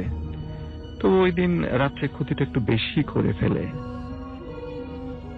তো ওই দিন সন্ধ্যায় মাগরিবের সময় আপনার নামাজ পড়ে আব্বা তসবিহ জপতেছিলেন এক রুমে, আর এক রুমে আমার বড় যে ভাই বোন ওই 2জন পড়তেছিল রিডিং রুমে। তো আমরা 2 ভাই যে ছোট ছিলাম খুনসুটি করতেছিলাম, মায়ের সাথে বসে মা রান্না করতেছিলেন। এমন সময় দরজার মধ্যে কেউ এসে এমন ধাম করে শব্দ করে ঠাস করে দরজার মধ্যে মনে হয় যে লাথি মেরে কেউ দরজা একেবারে ভেঙে ফেলছে, খুব শব্দ করে দরজা খুলে ফেললো। এতে আমার আব্বা খুব শব্দ করে জিজ্ঞেস করে, এই ওখানে কে কে দরজা খুলল? কিন্তু কোনো সারা শব্দ নাই, কোন রকম কোনো সাউন্ড নাই ওই দিক থেকে। আবার জিজ্ঞেস করছে, কোনো সাউন্ড নাই। তো হঠাৎ করে আমার যে বড় 2 ভাই বোন যারা লেখাপড়া করতেছিল ওদের আর্তচিৎকার, আব্বা আমাদের বাঁচান, আব্বা আমাদের বাঁচান, আমাদের সাদা রঙের ভূত কাপড় পর আমাদের ধরে ফেললো, মেরে ফেললো, খেয়ে ফেললো, এরকম শব্দ। তো আমরা তো ভয়ে গুটি সুটি মেরে মাকে ধরে একদম কাঁপাকাঁপি করতেছি। তখন আব্বা নামাজ থেকে উঠে ওই দুই ভাই এবং বোনকে বাঁচানোর জন্য আপনার দুইটা লাঠি একটা লাঠি হাতে নিয়ে তো ওই রুমে আপনার যাওয়ার জন্য যখনই পা রাখছে চৌকাঠের পরে ওই রুমে গেছে, তখন হঠাৎ করে খেয়াল করে যে আপনার ফ্লোরের মধ্যে আপনার গোল একদম রাউন্ড একটা একদম নিকোষ কালো অন্ধকার একটা ছায়া। আচ্ছা। তো ওই ছায়াটা ওই সময় পড়ার মতো কোনো কিছুই আশেপাশে ছিল না। ওইখানে আপনার বিদ্যুতের ভাল্ব জ্বলতেছিল, আর ফ্লোরটা ছিল একদম পাকা। তো যাই হোক, এটার দিকে খুব একটা মনোনিবেশ না করে আব্বা ওদেরকে বাঁচানোর জন্য যেই আপনার সামনের দিকে একটু যাইতেছিল, হঠাৎ করে ওই আপনার কালো ছায়ার মধ্যে পাটা পড়ে যায়। কালো ছায়াটার মধ্যে? হ্যাঁ। আচ্ছা। তো পাটা পড়ে যাওয়ার সাথে সাথেই আব্বার মুখ থেকে শোনা যে আব্বার মনে হলো যেন একটা তুলা যে তুলার বস্তা যে থাকে একদম নরম, সেখানে আব্বার পাটা পড়ে গেল। আচ্ছা। পড়ে যাওয়ার সাথে সাথে আব্বা একদম ফ্লোরে পড়ে যায়। আচ্ছা। তখন ওই ফ্লোর থেকে আবার উঠতে পারতেছেন। এদিক দিয়ে আমার ভাই বোন ওরা দুইজনকে ধরে খুব কাঁপাকাঁপি করতেছে, একদম চোখ অন্ধকার, মানে চোখ একদম বন্ধ করে খুব কাঁপাকাঁপি করতেছে দুইজন, এবং খুব চিল্লাচিল্লি করতেছে, চিৎকার করতেছে তখনও। তেমন সময় আমার মাকে আব্বার ডাক দিছে যে এই তুমি এখানে আসো তো, আমি তো উঠতে পারতেছি না, কি ব্যাপার? তখন মা আমাদের দুইজনকে সাথে নিয়ে তখন ওখানে গেছে, গিয়ে আব্বার হাঁটুর যে নিচে ওখানে যেখানে দেখাই দিতেছে যে এখানে আমার সমস্যা মনে হচ্ছে, ওখানে হাত দিয়ে দেখে যে একদম নরম, মনে হয় যে ভিতরে কোনো হাড্ডি কিছু নাই। তো ভালোভাবে তারপরে হাত দিয়ে দেখে যে ওখানে একদম পাটা একবারে ভিতরে ভেঙে গেছে, একদম মানে খন্ড বিখণ্ড হয়ে গেছে, কিন্তু রক্তপাত হয় নাই কোনো। আচ্ছা। তারপরেও আব্বার উঠতে পারতেছিল না। তখন আমরা ভাই বোন সবাইকে ধরে খুব কাঁপাকাঁপি করতেছিলাম, খুব ভয়ের মধ্যে তখন পড়ে গেছি। চতুর্দিক দিয়ে কখন কোন দিক দিয়ে কাকে ধরে কাকে মেরে ফেলে এরকম একটা ভয় চলতেছিল আমাদের ভিতরে।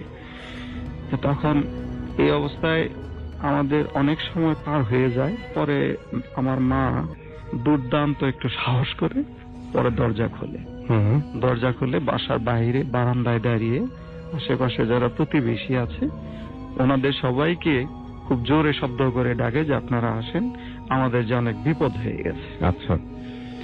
পরে পাড়া প্রতিবেশী যারা মহল্লায় ছিল ওরা এগিয়ে আসে, আমার আব্বাকে সবাই পছন্দ করতো, এসে সমস্ত ঘটনা শুনলো। শোনার পরে ওরাও অনেকটাই ভয় পেয়ে গেল, সবার ভিতরে ভয়। তারপরে ওনারা আলাপ আলোচনা করে সিদ্ধান্ত নিলেন যে আমার আব্বাকে হসপিটালে নিতে হবে। আচ্ছা। তো হসপিটালাইজ করার জন্য তারপরে রাত্রি 1:30টার দিকে ওনারা আব্বাকে নিয়ে চলে গেলেন। এখন আমাদের বাসায় যে কেউ থাকবেন সেই সৎসাহস কারোরই নেই। আচ্ছা। সবাই মোটামুটি বিদায় নিয়ে চলে গেলেন। তা আমরা দরজা দিয়ে খিল দিয়ে সবাইকে ধরে ওই কাঁপাকাঁপি করতেছি, এই অবস্থায় চলতেছিল। তো আপনার 3টা বা 3:30টার দিকে আবার দরজায় নক। তখন মনে হলো যে আবার বোধহয় জিনটা আবার ফিরে আসছে। তখন বাইরে থেকে তখন বলতেছে যে খালাম্মা দরজা খোলেন, আমি হসপিটাল থেকে এসছি। তো এই কথা শোনার পর আমার মা কিছুটা সাহস ফিরে পায় এবং আমাদেরও মনের ভিতরে একটু সাহস ফিরে আসে সবার মনে। তো দরজাটা আল্লাহর নাম নিয়ে খুলে দেয়। খুলে দেওয়ার পরে জলজন্ত একজন মানুষ উনি ঢুকে বলে পরিচয় দেন যে আমি আপনাদের এলাকার ওই হসপিটালে চাকরি করি, যে হসপিটালে ছাড় আছে, তা আপনাদের নিয়ে যেতে বলছেন।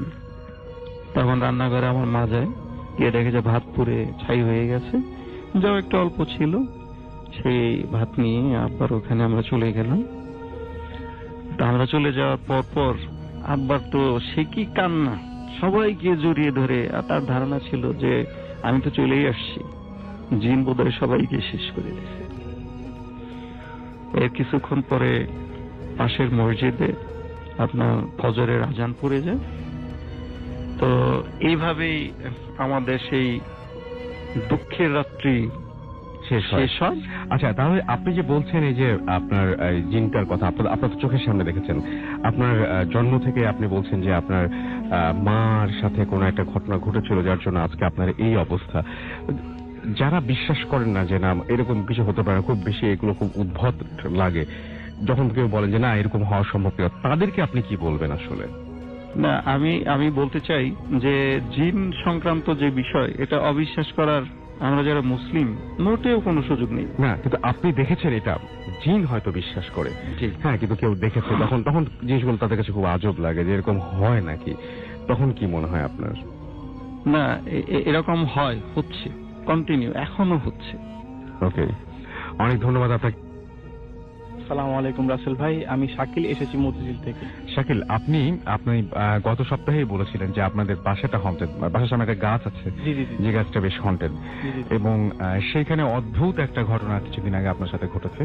আমরা সেই ঘটনাটা একটু শুনি। জি, ধন্যবাদ রাসেল ভাই আপনাকে আবারও। সেটা হচ্ছে যে আমার এই ঘটনাটা ঘটে, সেটা হচ্ছে আজ থেকে 2 বছর আগে, রোজার সময়। ওকে। তো রোজার সময় যে মানে আমার সাথে যে ঘটনাটি ঘটে সেটা হচ্ছে আমি তখন রাত্রে 2টা বা 2:30 হবে, হ্যাঁ সঠিক 2:30টার দিকে আমি মানে ওয়াশরুমে যাওয়ার জন্য আমি আমার রুম থেকে বের হই। তো বের হওয়ার পরে আমি দেখলাম যে আমাদের এখানে একটা বাচ্চা ছেলে, যেহেতু আমাদের তালগাছে দেখলাম যে একটা বাচ্চা ছেলে 8 কি 9 হবে, তো ও একটি আপনার আসন যাকে বলে এরকম একটা আসন দিয়ে সে বসে আছে। তো জিনিসটা আমার কাছে অদ্ভুত লাগলো যে এইখানে এত রাতে একটা বাচ্চা তালগাছের নিচে, হ্যাঁ তালগাছের নিচে, হ্যাঁ। তো যথেষ্ট অদ্ভুত লাগলো, একেবারে তালগাছের নিচেই বসে আছে। তো আমি তাকে, আমাদের গেটটা খুলে আমি তাকে জিজ্ঞাসা করলাম, এই কে তুমি, এইখানে এত রাতে তুমি কি করতেছো?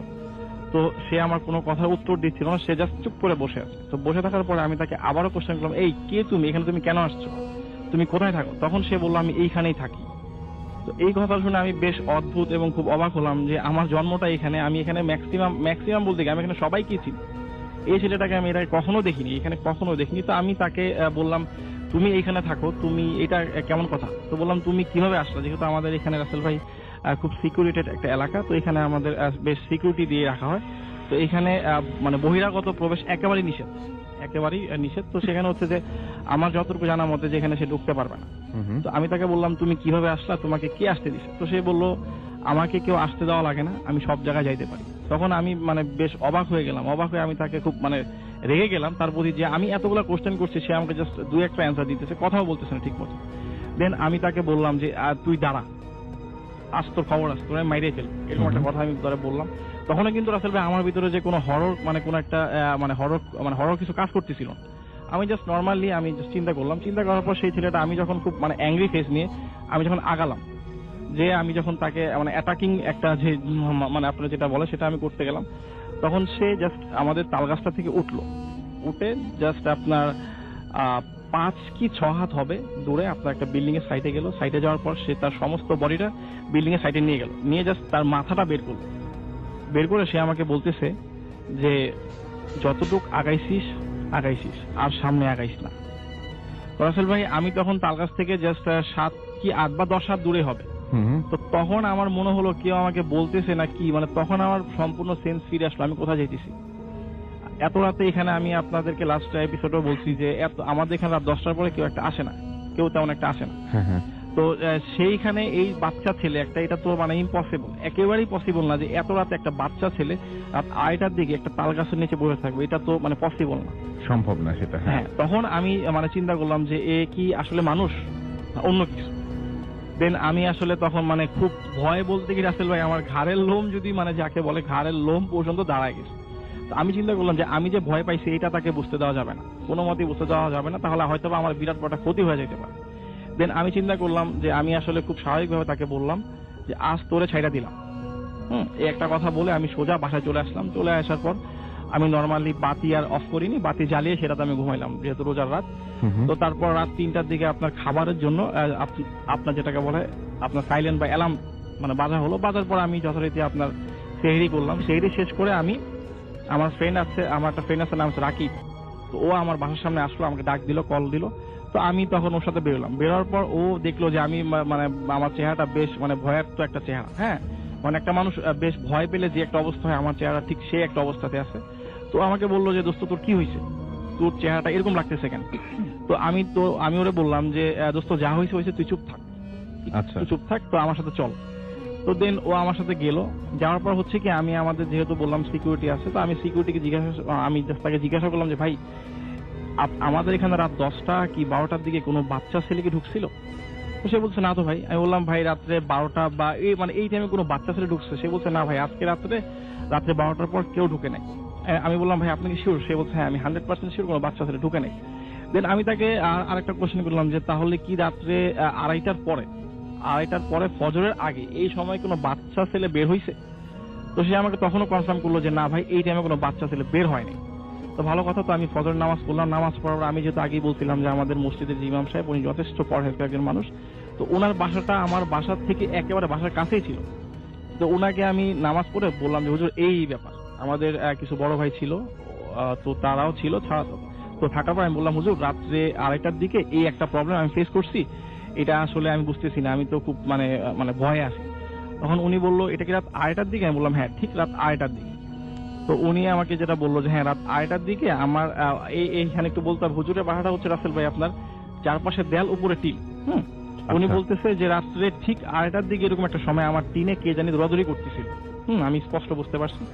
আমি বললাম হুজুর এই ব্যাপার। তো হুজুর কিছুক্ষণ চিন্তা করার পর হুজুর আমাকে বলতেছে আসলে তুই যা দেখছিস ও একটা ভালো একটা জিন ছিল, ও বাচ্চা জিন, ওর বয়স হচ্ছে 250 বছর।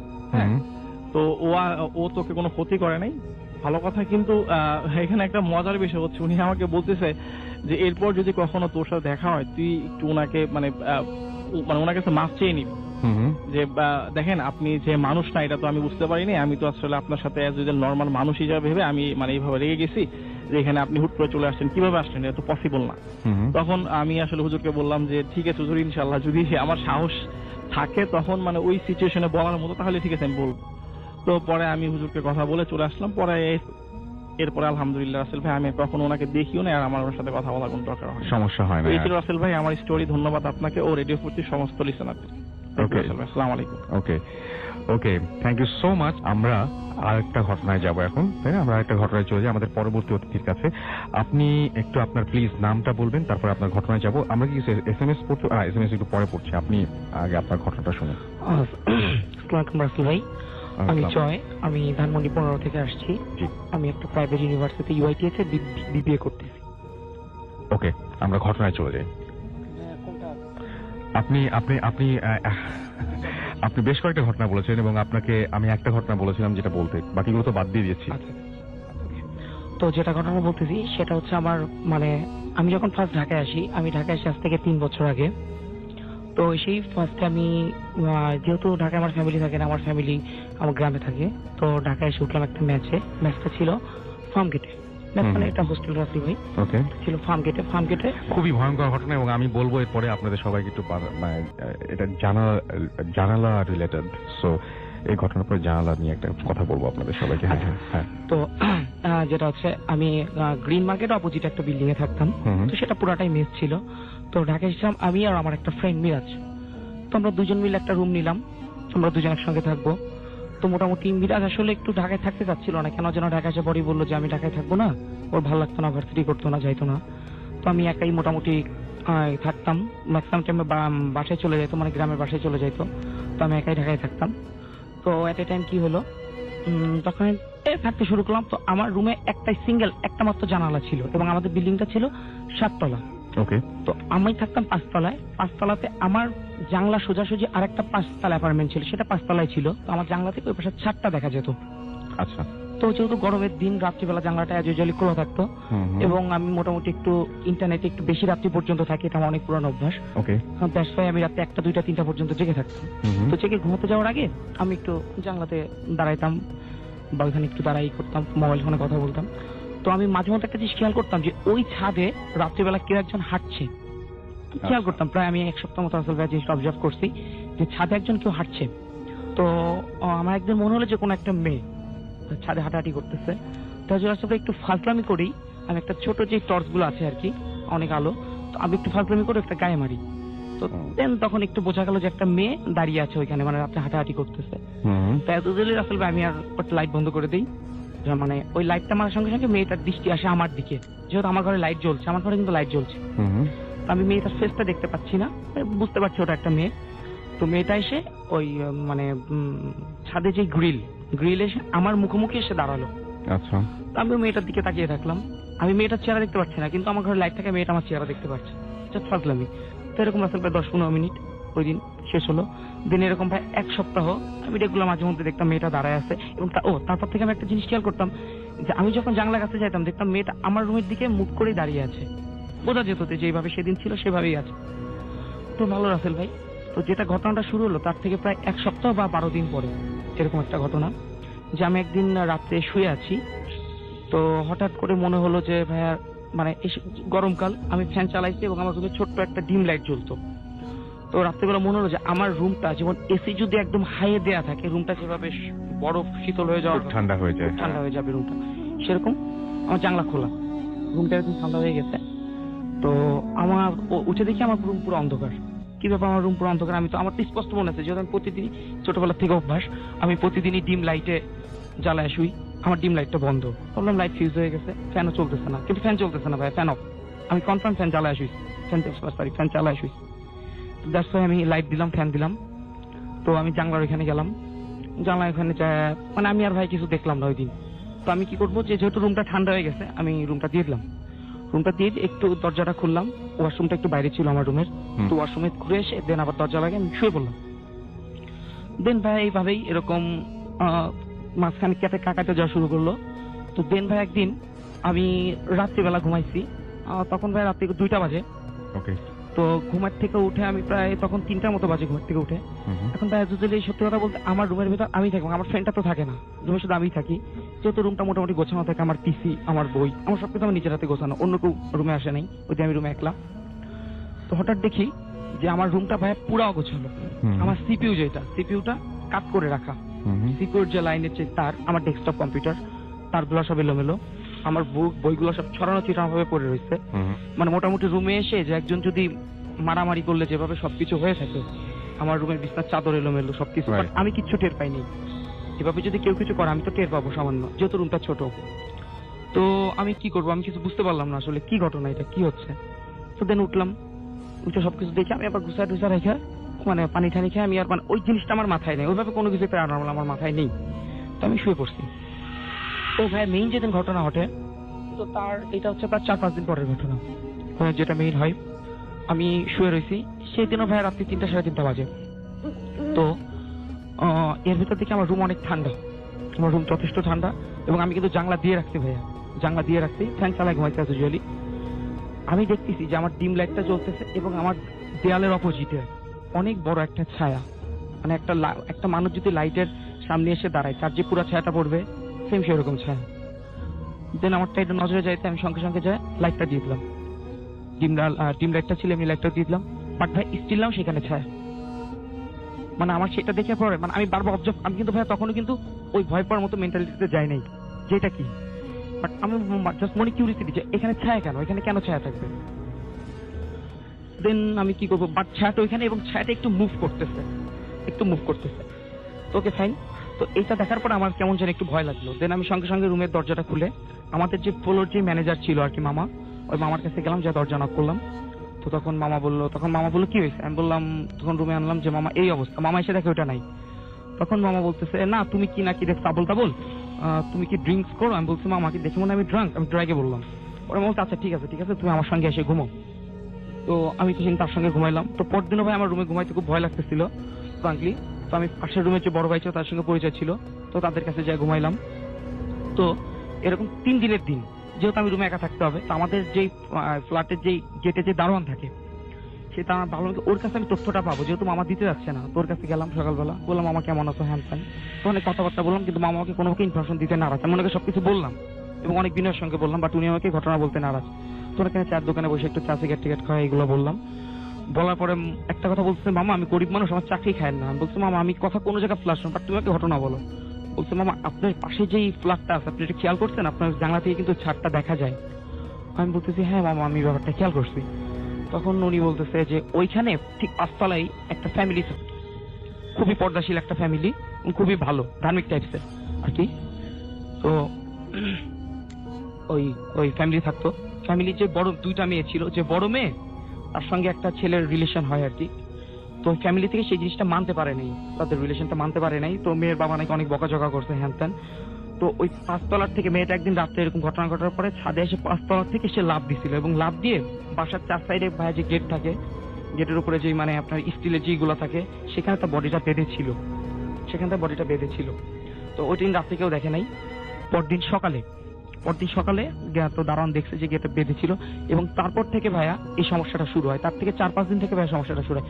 ও ভাইয়া আরেকটা জিনিস আমি হয়তো এড়িয়ে গেছি, সেটা হচ্ছে যেদিন সকালে আমি একটা জিনিস ফলো করি, যে ওই গেটে একদিন সকালে আমি ঘরটা একটু পরিষ্কার করার সময় আমি জানলা দিয়ে খেয়াল করি যে ওই যে ছাদের দরজাটা আমার জানলা সোজাসুজি ছিল, ছাদের দরজাটা একটা বড় একটা তালা দিয়ে লক করে এবং তালাটা লাল কাপড় দিয়ে পেঁচানো। এই জিনিসটা আমি খেয়াল করি।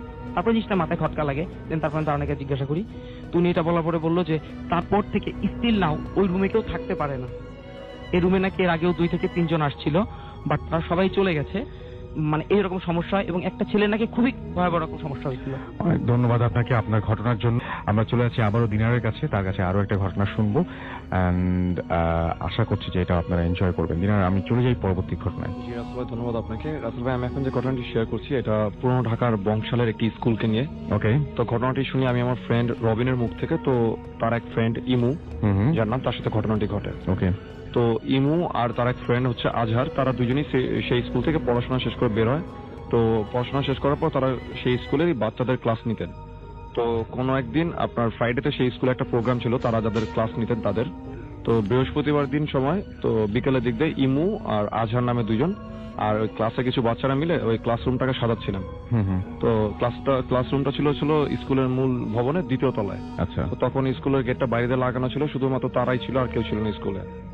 তো যখন তারা রুমে সাজাচ্ছিলেন তখন প্রায় মানে সন্ধ্যা হবে এরকম একটা সময়, মানে শেষ হয়ে আসছে প্রায়। তখন তারা যেটা শুনতে পান যে উপরের ফ্লোরে, 3 তলার ফ্লোরে যদি বাচ্চারা যদি একসাথে লাফালাফি করে বা খেলাধুলা করে যেরকম শব্দ হবে নিচের থেকে, ঠিক তারা ওইরকম শব্দ শুনতে পাচ্ছিলেন।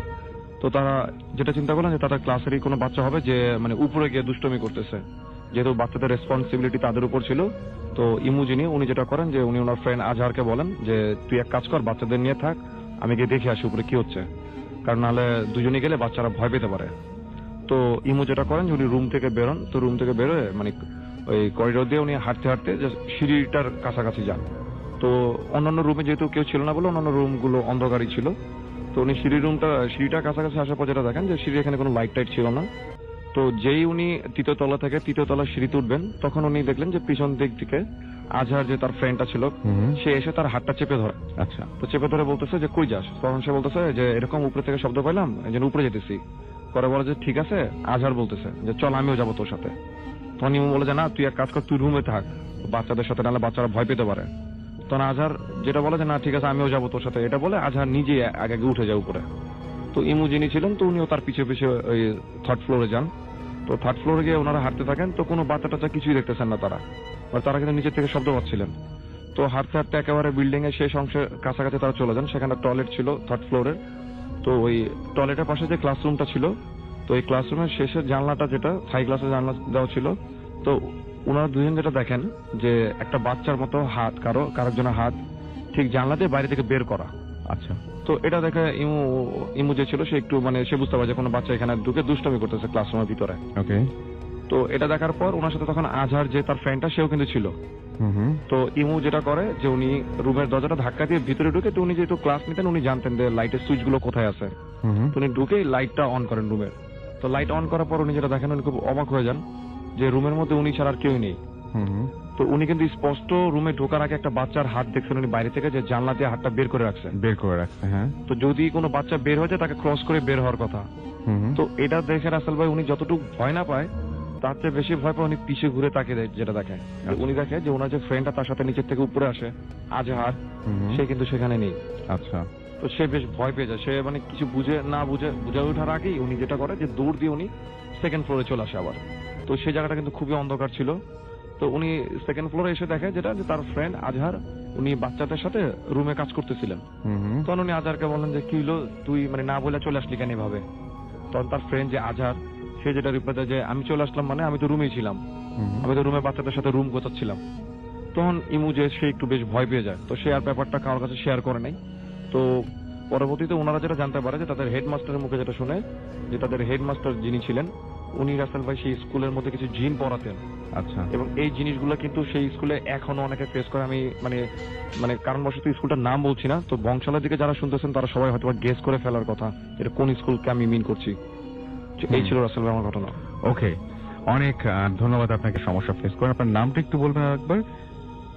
নামটা বলেন আরেকবার আপনার। আমি শাকিল। শাকিল, আপনি ঘুমাতে গেলে কি কি ধরনের প্রবলেম আপনার হয়? আপনি কি ধরনের প্রবলেম ফেস করেন? প্রবলেম হচ্ছে যে সেটা হচ্ছে যেটা আমি প্রথমে ফেস করতাম, হঠাৎ একদিন আমি আমাদের মতিঝিলের বাসায়, আমি আপনার কাছে এখানে বলে রাখি আমাদের ঢাকায় একটা বাসা আছে, তো সেখানে হচ্ছে আপনার একদিন আমি মতিঝিলের বাসায় যখন ঘুমাচ্ছি, মানে আমি আমার বেডে একা, তো বেডে যখন আমি ঘুমাচ্ছি তখন আমি ফিল করলাম যে আমার যে বিছানাটা আছে বিছানার ঠিক মাঝখান থেকে, দ্যাট মিনস আপনার মানে মাজা, হ্যাঁ মাজার এখান থেকে আমার মনে হচ্ছে কেউ যেন আমাকে নিচ থেকে ধাক্কা দিচ্ছে। হ্যাঁ, নিচ থেকে মনে ধাক্কা দিচ্ছে। আপনার মানে বিছানায় কিন্তু কোনো ভাইব্রেট দিচ্ছে না, বাট নিচ একেবারে মাঝ পয়েন্ট। এমন কি যে আপনি যে বলছেন যে আপনার ওয়েস্টে যে জায়গাটা, এই জায়গাটাতে কেউ মনে হচ্ছে বিছানার জায়গা থেকে ফুলে উঠছে এরকম কিছু, কেউ টোকা দিচ্ছে এরকম? নিচ থেকে টোকা দিচ্ছে, ধাক্কা দিচ্ছে আমাকে। ওকে। তো আমি জিনিসটা প্রথমে এত মানে আমলে নিলাম না, তো আমি জিনিসটা ভাবলাম জিনিসটা হয়তো আমার মনের ভুল। তো সেকেন্ড ডে তো একই অবস্থা, আমি দেখলাম যে না আমাকে মানে কন্টিনিউয়াসলি কে যেন রাতের বেলা আমার ঠিক বিছানার দিকে ধাক্কা দিচ্ছে। হ্যাঁ, ওইখানে। তো ভালো কথা, তো এইভাবে যাওয়ার পর হঠাৎ একদিন আমাদের ঢাকা যে নিজস্ব বাসা, তো আমি ভাবলাম হয়তো এটা আমার মনের ভুল, এইভাবে আমি উড়াই দিলাম। বাট একদিন সবচেয়ে মজার বিষয় হচ্ছে রাসেল ভাই, যেদিন আমি আমাদের ঢাকার যে বাসায় গেলাম ওখানে রাতে থাকলাম, আব্বু আম্মুর সাথে গেলাম, সবাই মিলে থাকবো। তো হচ্ছে ওখানে যাওয়ার পর সেম কাজ ওখানেও হলো। তো ওখানে হওয়ার আগে রাসেল ভাই আমি বলে রাখি সেটা হচ্ছে যে আমার মেজো আপু, হ্যাঁ, তো ও মাঝে মাঝে আমার করে কি রাতে এসে আমার সাথে ঘুমায়। হ্যাঁ, তো ও ঘুমায়, তো হচ্ছে যে আমি দেখলাম যে আমি মানে ঘুমাচ্ছি, তখন দেখলাম যে আধা ঘুম আধা যাওয়ার কারণে দেখলাম যে আমার মেজো আপু আমার বিছানাতে আসছে, এসে মানে পিছন দিক থেকে, মানে আমার পেছন দিক থেকে কেউ একজন মানে আমার মেজো আপু আমাকে ধরছে। হ্যাঁ, তো আমি ভাবলাম হয়তো বা ওইটা প্রায় করে, এটা হয়তো বা স্বাভাবিক। তো ভালো কথা, ও আমাকে ধরছে, ধরার পর আমি মানে জিনিসটা আমি ফিল করলাম যে আমি আসলে নড়তে পারতেছি না, আমি মুভ করতে পারতেছি না, আমি জাস্ট মানে আমি মানে কিছুই করতে পারতেছি না। তখন আসলে আমি মানে ওকে বলতেছি যে আমার আপুর নাম হচ্ছে ইসরাত, তাই বললাম যে ইসরাত তুই আমার ছাড়, আমাকে তুই ছাড়। তো দেখলাম ও নর্মালি তখন মানে ও তো কথা বলার কথা, বাট ও কোনো কথা বলতেছে না, বাট আমি কিন্তু দেখতেছি কেউ একজন আমাকে পিছন দিক থেকে জাস্ট আমাকে ধরছে। হ্যাঁ, আমি বলতেছি বেশ করে বললাম ইসরাত তুই ছাড়তেছিস না কেন, ছাড় আমাকে, ছাড় আপু তুই ছাড়। তখন দেখলাম যখন ছাড়তেছে না, তখন আমার মনে হলো যে আমি তো নড়তে পারতেছি না, বাট আমার সারা শরীরে আপনার কি বলবো যে একজন জিম ধরনের একটা মানে ভাব থাকে না, ঠিক ওইভাবে আমার করতেছে। রাসেল ভাই আপনি বিশ্বাস করবেন কি জানি না, যখন আমি টোটালি যখন সেন্সে আসলাম তখন আমি দেখলাম রাসেল ভাই আমি আমার বেড থেকে জাস্ট এক হাত উপরে ভাসতেছি। আচ্ছা, জাস্ট এক হাত উপরে আমি ভাসতেছি আমার বেড থেকে। তো আমি সাথে সাথে, যেহেতু এর আগে বলছি রাসেল আমি মাদ্রাসা স্টুডেন্ট ছিলাম, তো আমি সাথে সাথে দোয়া পড়লাম। দোয়া পড়ার পর দেখলাম আমি আস্তে করে জাস্ট মুভ করে আমি আমার বিছানাতে পড়লাম। পড়ার পর আমার কেন জানি মনে হলো যে আমাকে মানে আমার রুম থেকে কেউ একজন বেরিয়ে গেল। তো এটা দেখার পর আমি সাথে সাথে আমি রুম থেকে বেরোলাম। বেরোর পর হচ্ছে সবচেয়ে মজার বিষয় হচ্ছে যে আমি আমাদের যে গেট, সেটা হচ্ছে আপনার কেচি গেট, তো বাইরে কি হচ্ছে সেটা দেখা যায় আমাদের বাউন্ডারির ভিতর থেকে। তো আমি দেখতে লাগলাম যে আমাদের ওইখানে দুইটা লোক আমাদের ভাষাকে ডেডিকেট করে কি যেন বলতেছে, কিন্তু কি বলতেছে সেটা আমি বুঝতেছি না, মানে কোন ভাষায় কথা বলতেছে আমি সেটাও বুঝতেছি না। বাট আমি যেটা স্পষ্ট দেখলাম, দুটা লোক আমার বাসার দিকে তাকায় ডেডিকেট করে দুটা মানে এইভাবে আঙুল দিয়ে কথা বলতেছে। তো আমি হয়তো ভাবলাম যেহেতু এটা তো আর মানে আমাদের মতিঝিলের কলোনিয়া, তো এখানে হয়তো চোর আসতে পারে। তো আমি আমার আব্বুকে ডাক দিলাম যে আব্বু বাসায় হয়তো বা চোর আসছে, তুমি একটু তাড়াতাড়ি আসো। তো আব্বু যথারীতি বের হলো, বের হওয়ার পর দেখলো কি কোথাও কিছু নাই। ওকে, জিনিসটা খুব আজব লাগলো এখানে যে একটা চোর যদি আসে, কোনো আওয়াজ একেবারে সাইলেন্ট, কিপ অফ সাইলেন্ট, আমি আমার আব্বুকে ডাক দিলাম। বাট এসে এটার চাইতেও সবচেয়ে বড় ব্যাপার যেটা, সেটা হচ্ছে আমার সবচেয়ে বেশি ভালো লেগেছে। Thank you so much dear listener. এই বিষয়টির মধ্যে আপনারা যে ঘটনাগুলো শুনতে পারলেন, আশা করি প্রত্যেকটা ঘটনা আপনাদের মাঝে ভালো লেগেছে। প্রতিনিয়ত এই ধরনের বাছাই করা ভূতের ঘটনা শুনতে এই চ্যানেলটি অবশ্যই সাবস্ক্রাইব করে নেবেন। যারা এই চ্যানেলটি অলরেডি সাবস্ক্রাইব করেছেন তাদেরকে জানাই অসংখ্য ধন্যবাদ। আপনারা চাইলে এই চ্যানেলে ঘুরে আসতে পারেন। এই চ্যানেলে অসংখ্য এপিসোড পাবলিশ করা আছে, যা শুধুমাত্র বাছাইকৃত ভয়ানক ঘটনা।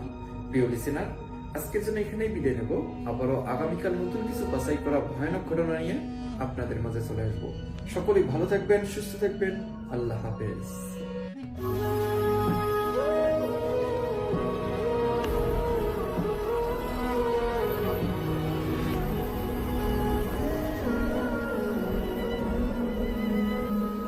আসসালামু আলাইকুম প্রিয় লিসেনার্স, আশা করছি আপনারা সবাই ভালো আছেন এবং ভালো তলে আছেন। প্রতিদিনই কিন্তু আমরা আমাদের এই ইউটিউব চ্যানেলটিতে চলে আসি শুধুমাত্র আপনাদের জন্য, আপনাদের রিকোয়েস্টের জিমেলগুলো পড়ার জন্য। তাই যারা যারা আমাদের আজকের এই এপিসোডটি ওপেন করেছেন, আশা করব যে শেষ পর্যন্ত আমাদের সাথেই থাকবেন। তো সর্বপ্রথম আমরা ঢাকার একটি ঢাকা থেকে পাঠিয়েছেন একজন, তার ইমেলটি পড়ব। তার নাম মোহাম্মদ নাকিব হোসেন। তিনি যদি আমাদের গল্পটি শুনে থাকেন তাহলে আপনাকে অসংখ্য ধন্যবাদ আমাদেরকে গল্প পাঠানোর জন্য। ঢাকার উপকণ্ঠে একটি পুরনো অচল হাসপাতাল আছে যার নাম জনকল্যাণ মেডিকেল সেন্টার। প্রায় 25 বছর আগে সেখানে অগ্নিকুণ্ডে অনেক রোগী, নার্স মারা গিয়েছিল। তারপর থেকে জায়গাটা বদ্ধ হয়ে যায়। কিন্তু 3 বছর আগে হাসপাতালটা আবার চালু করা হয় নতুন মালিকের হাতে। নতুনভাবে সবকিছু আবারও শুরু করা হয়, কিন্তু একটা নির্দেশনা থাকে যে রাত 13 নম্বর ওয়ার্ড এখনো বদ্ধই আছে। বলা হয় ওখানে কিছু একটা আছে যেটাকে মানুষ অনেক বেশি ভয় করে, অনেক বেশি মানে গুরুত্ব দিতে চায়। যাই হোক, রাত প্রায় 1টা বাজে নতুন একটি মানে হসপিটালের সন্ধানে আসে এক দল লোক। তাদের মধ্যে একজন হঠাৎ করে মানে পা কেটে গেছে এরকম একটা মামলা নিয়ে তারা চলে আসে হসপিটালের মধ্যে। তো হসপিটালের মধ্যে তখন এমন একটা অবস্থা হয়েছিল যে সব জায়গায় বদ্ধ, শুধুমাত্র ওই 15 নম্বর যে ওয়ার্ডটা আছে সেই ওয়ার্ডটাই খোলা ছিল। তারা তো আসলে হয়তো বুঝতে পারেনি যে এটা কোন ওয়ার্ড বা কীভাবে কী কাজ করবে না করবে, এটা না বুঝেই তারা কিন্তু সেখানের মধ্যে ঢুকে যায়।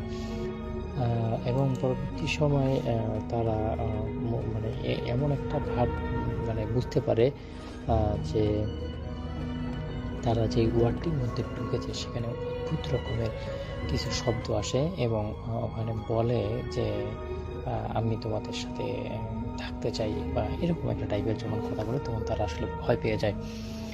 তারা রুগী নিয়ে যাওয়ার পর আসলে এমন একটা অবস্থা হয় যে তারাই রুগী হয়ে যায়, এরকম একটা অবস্থা।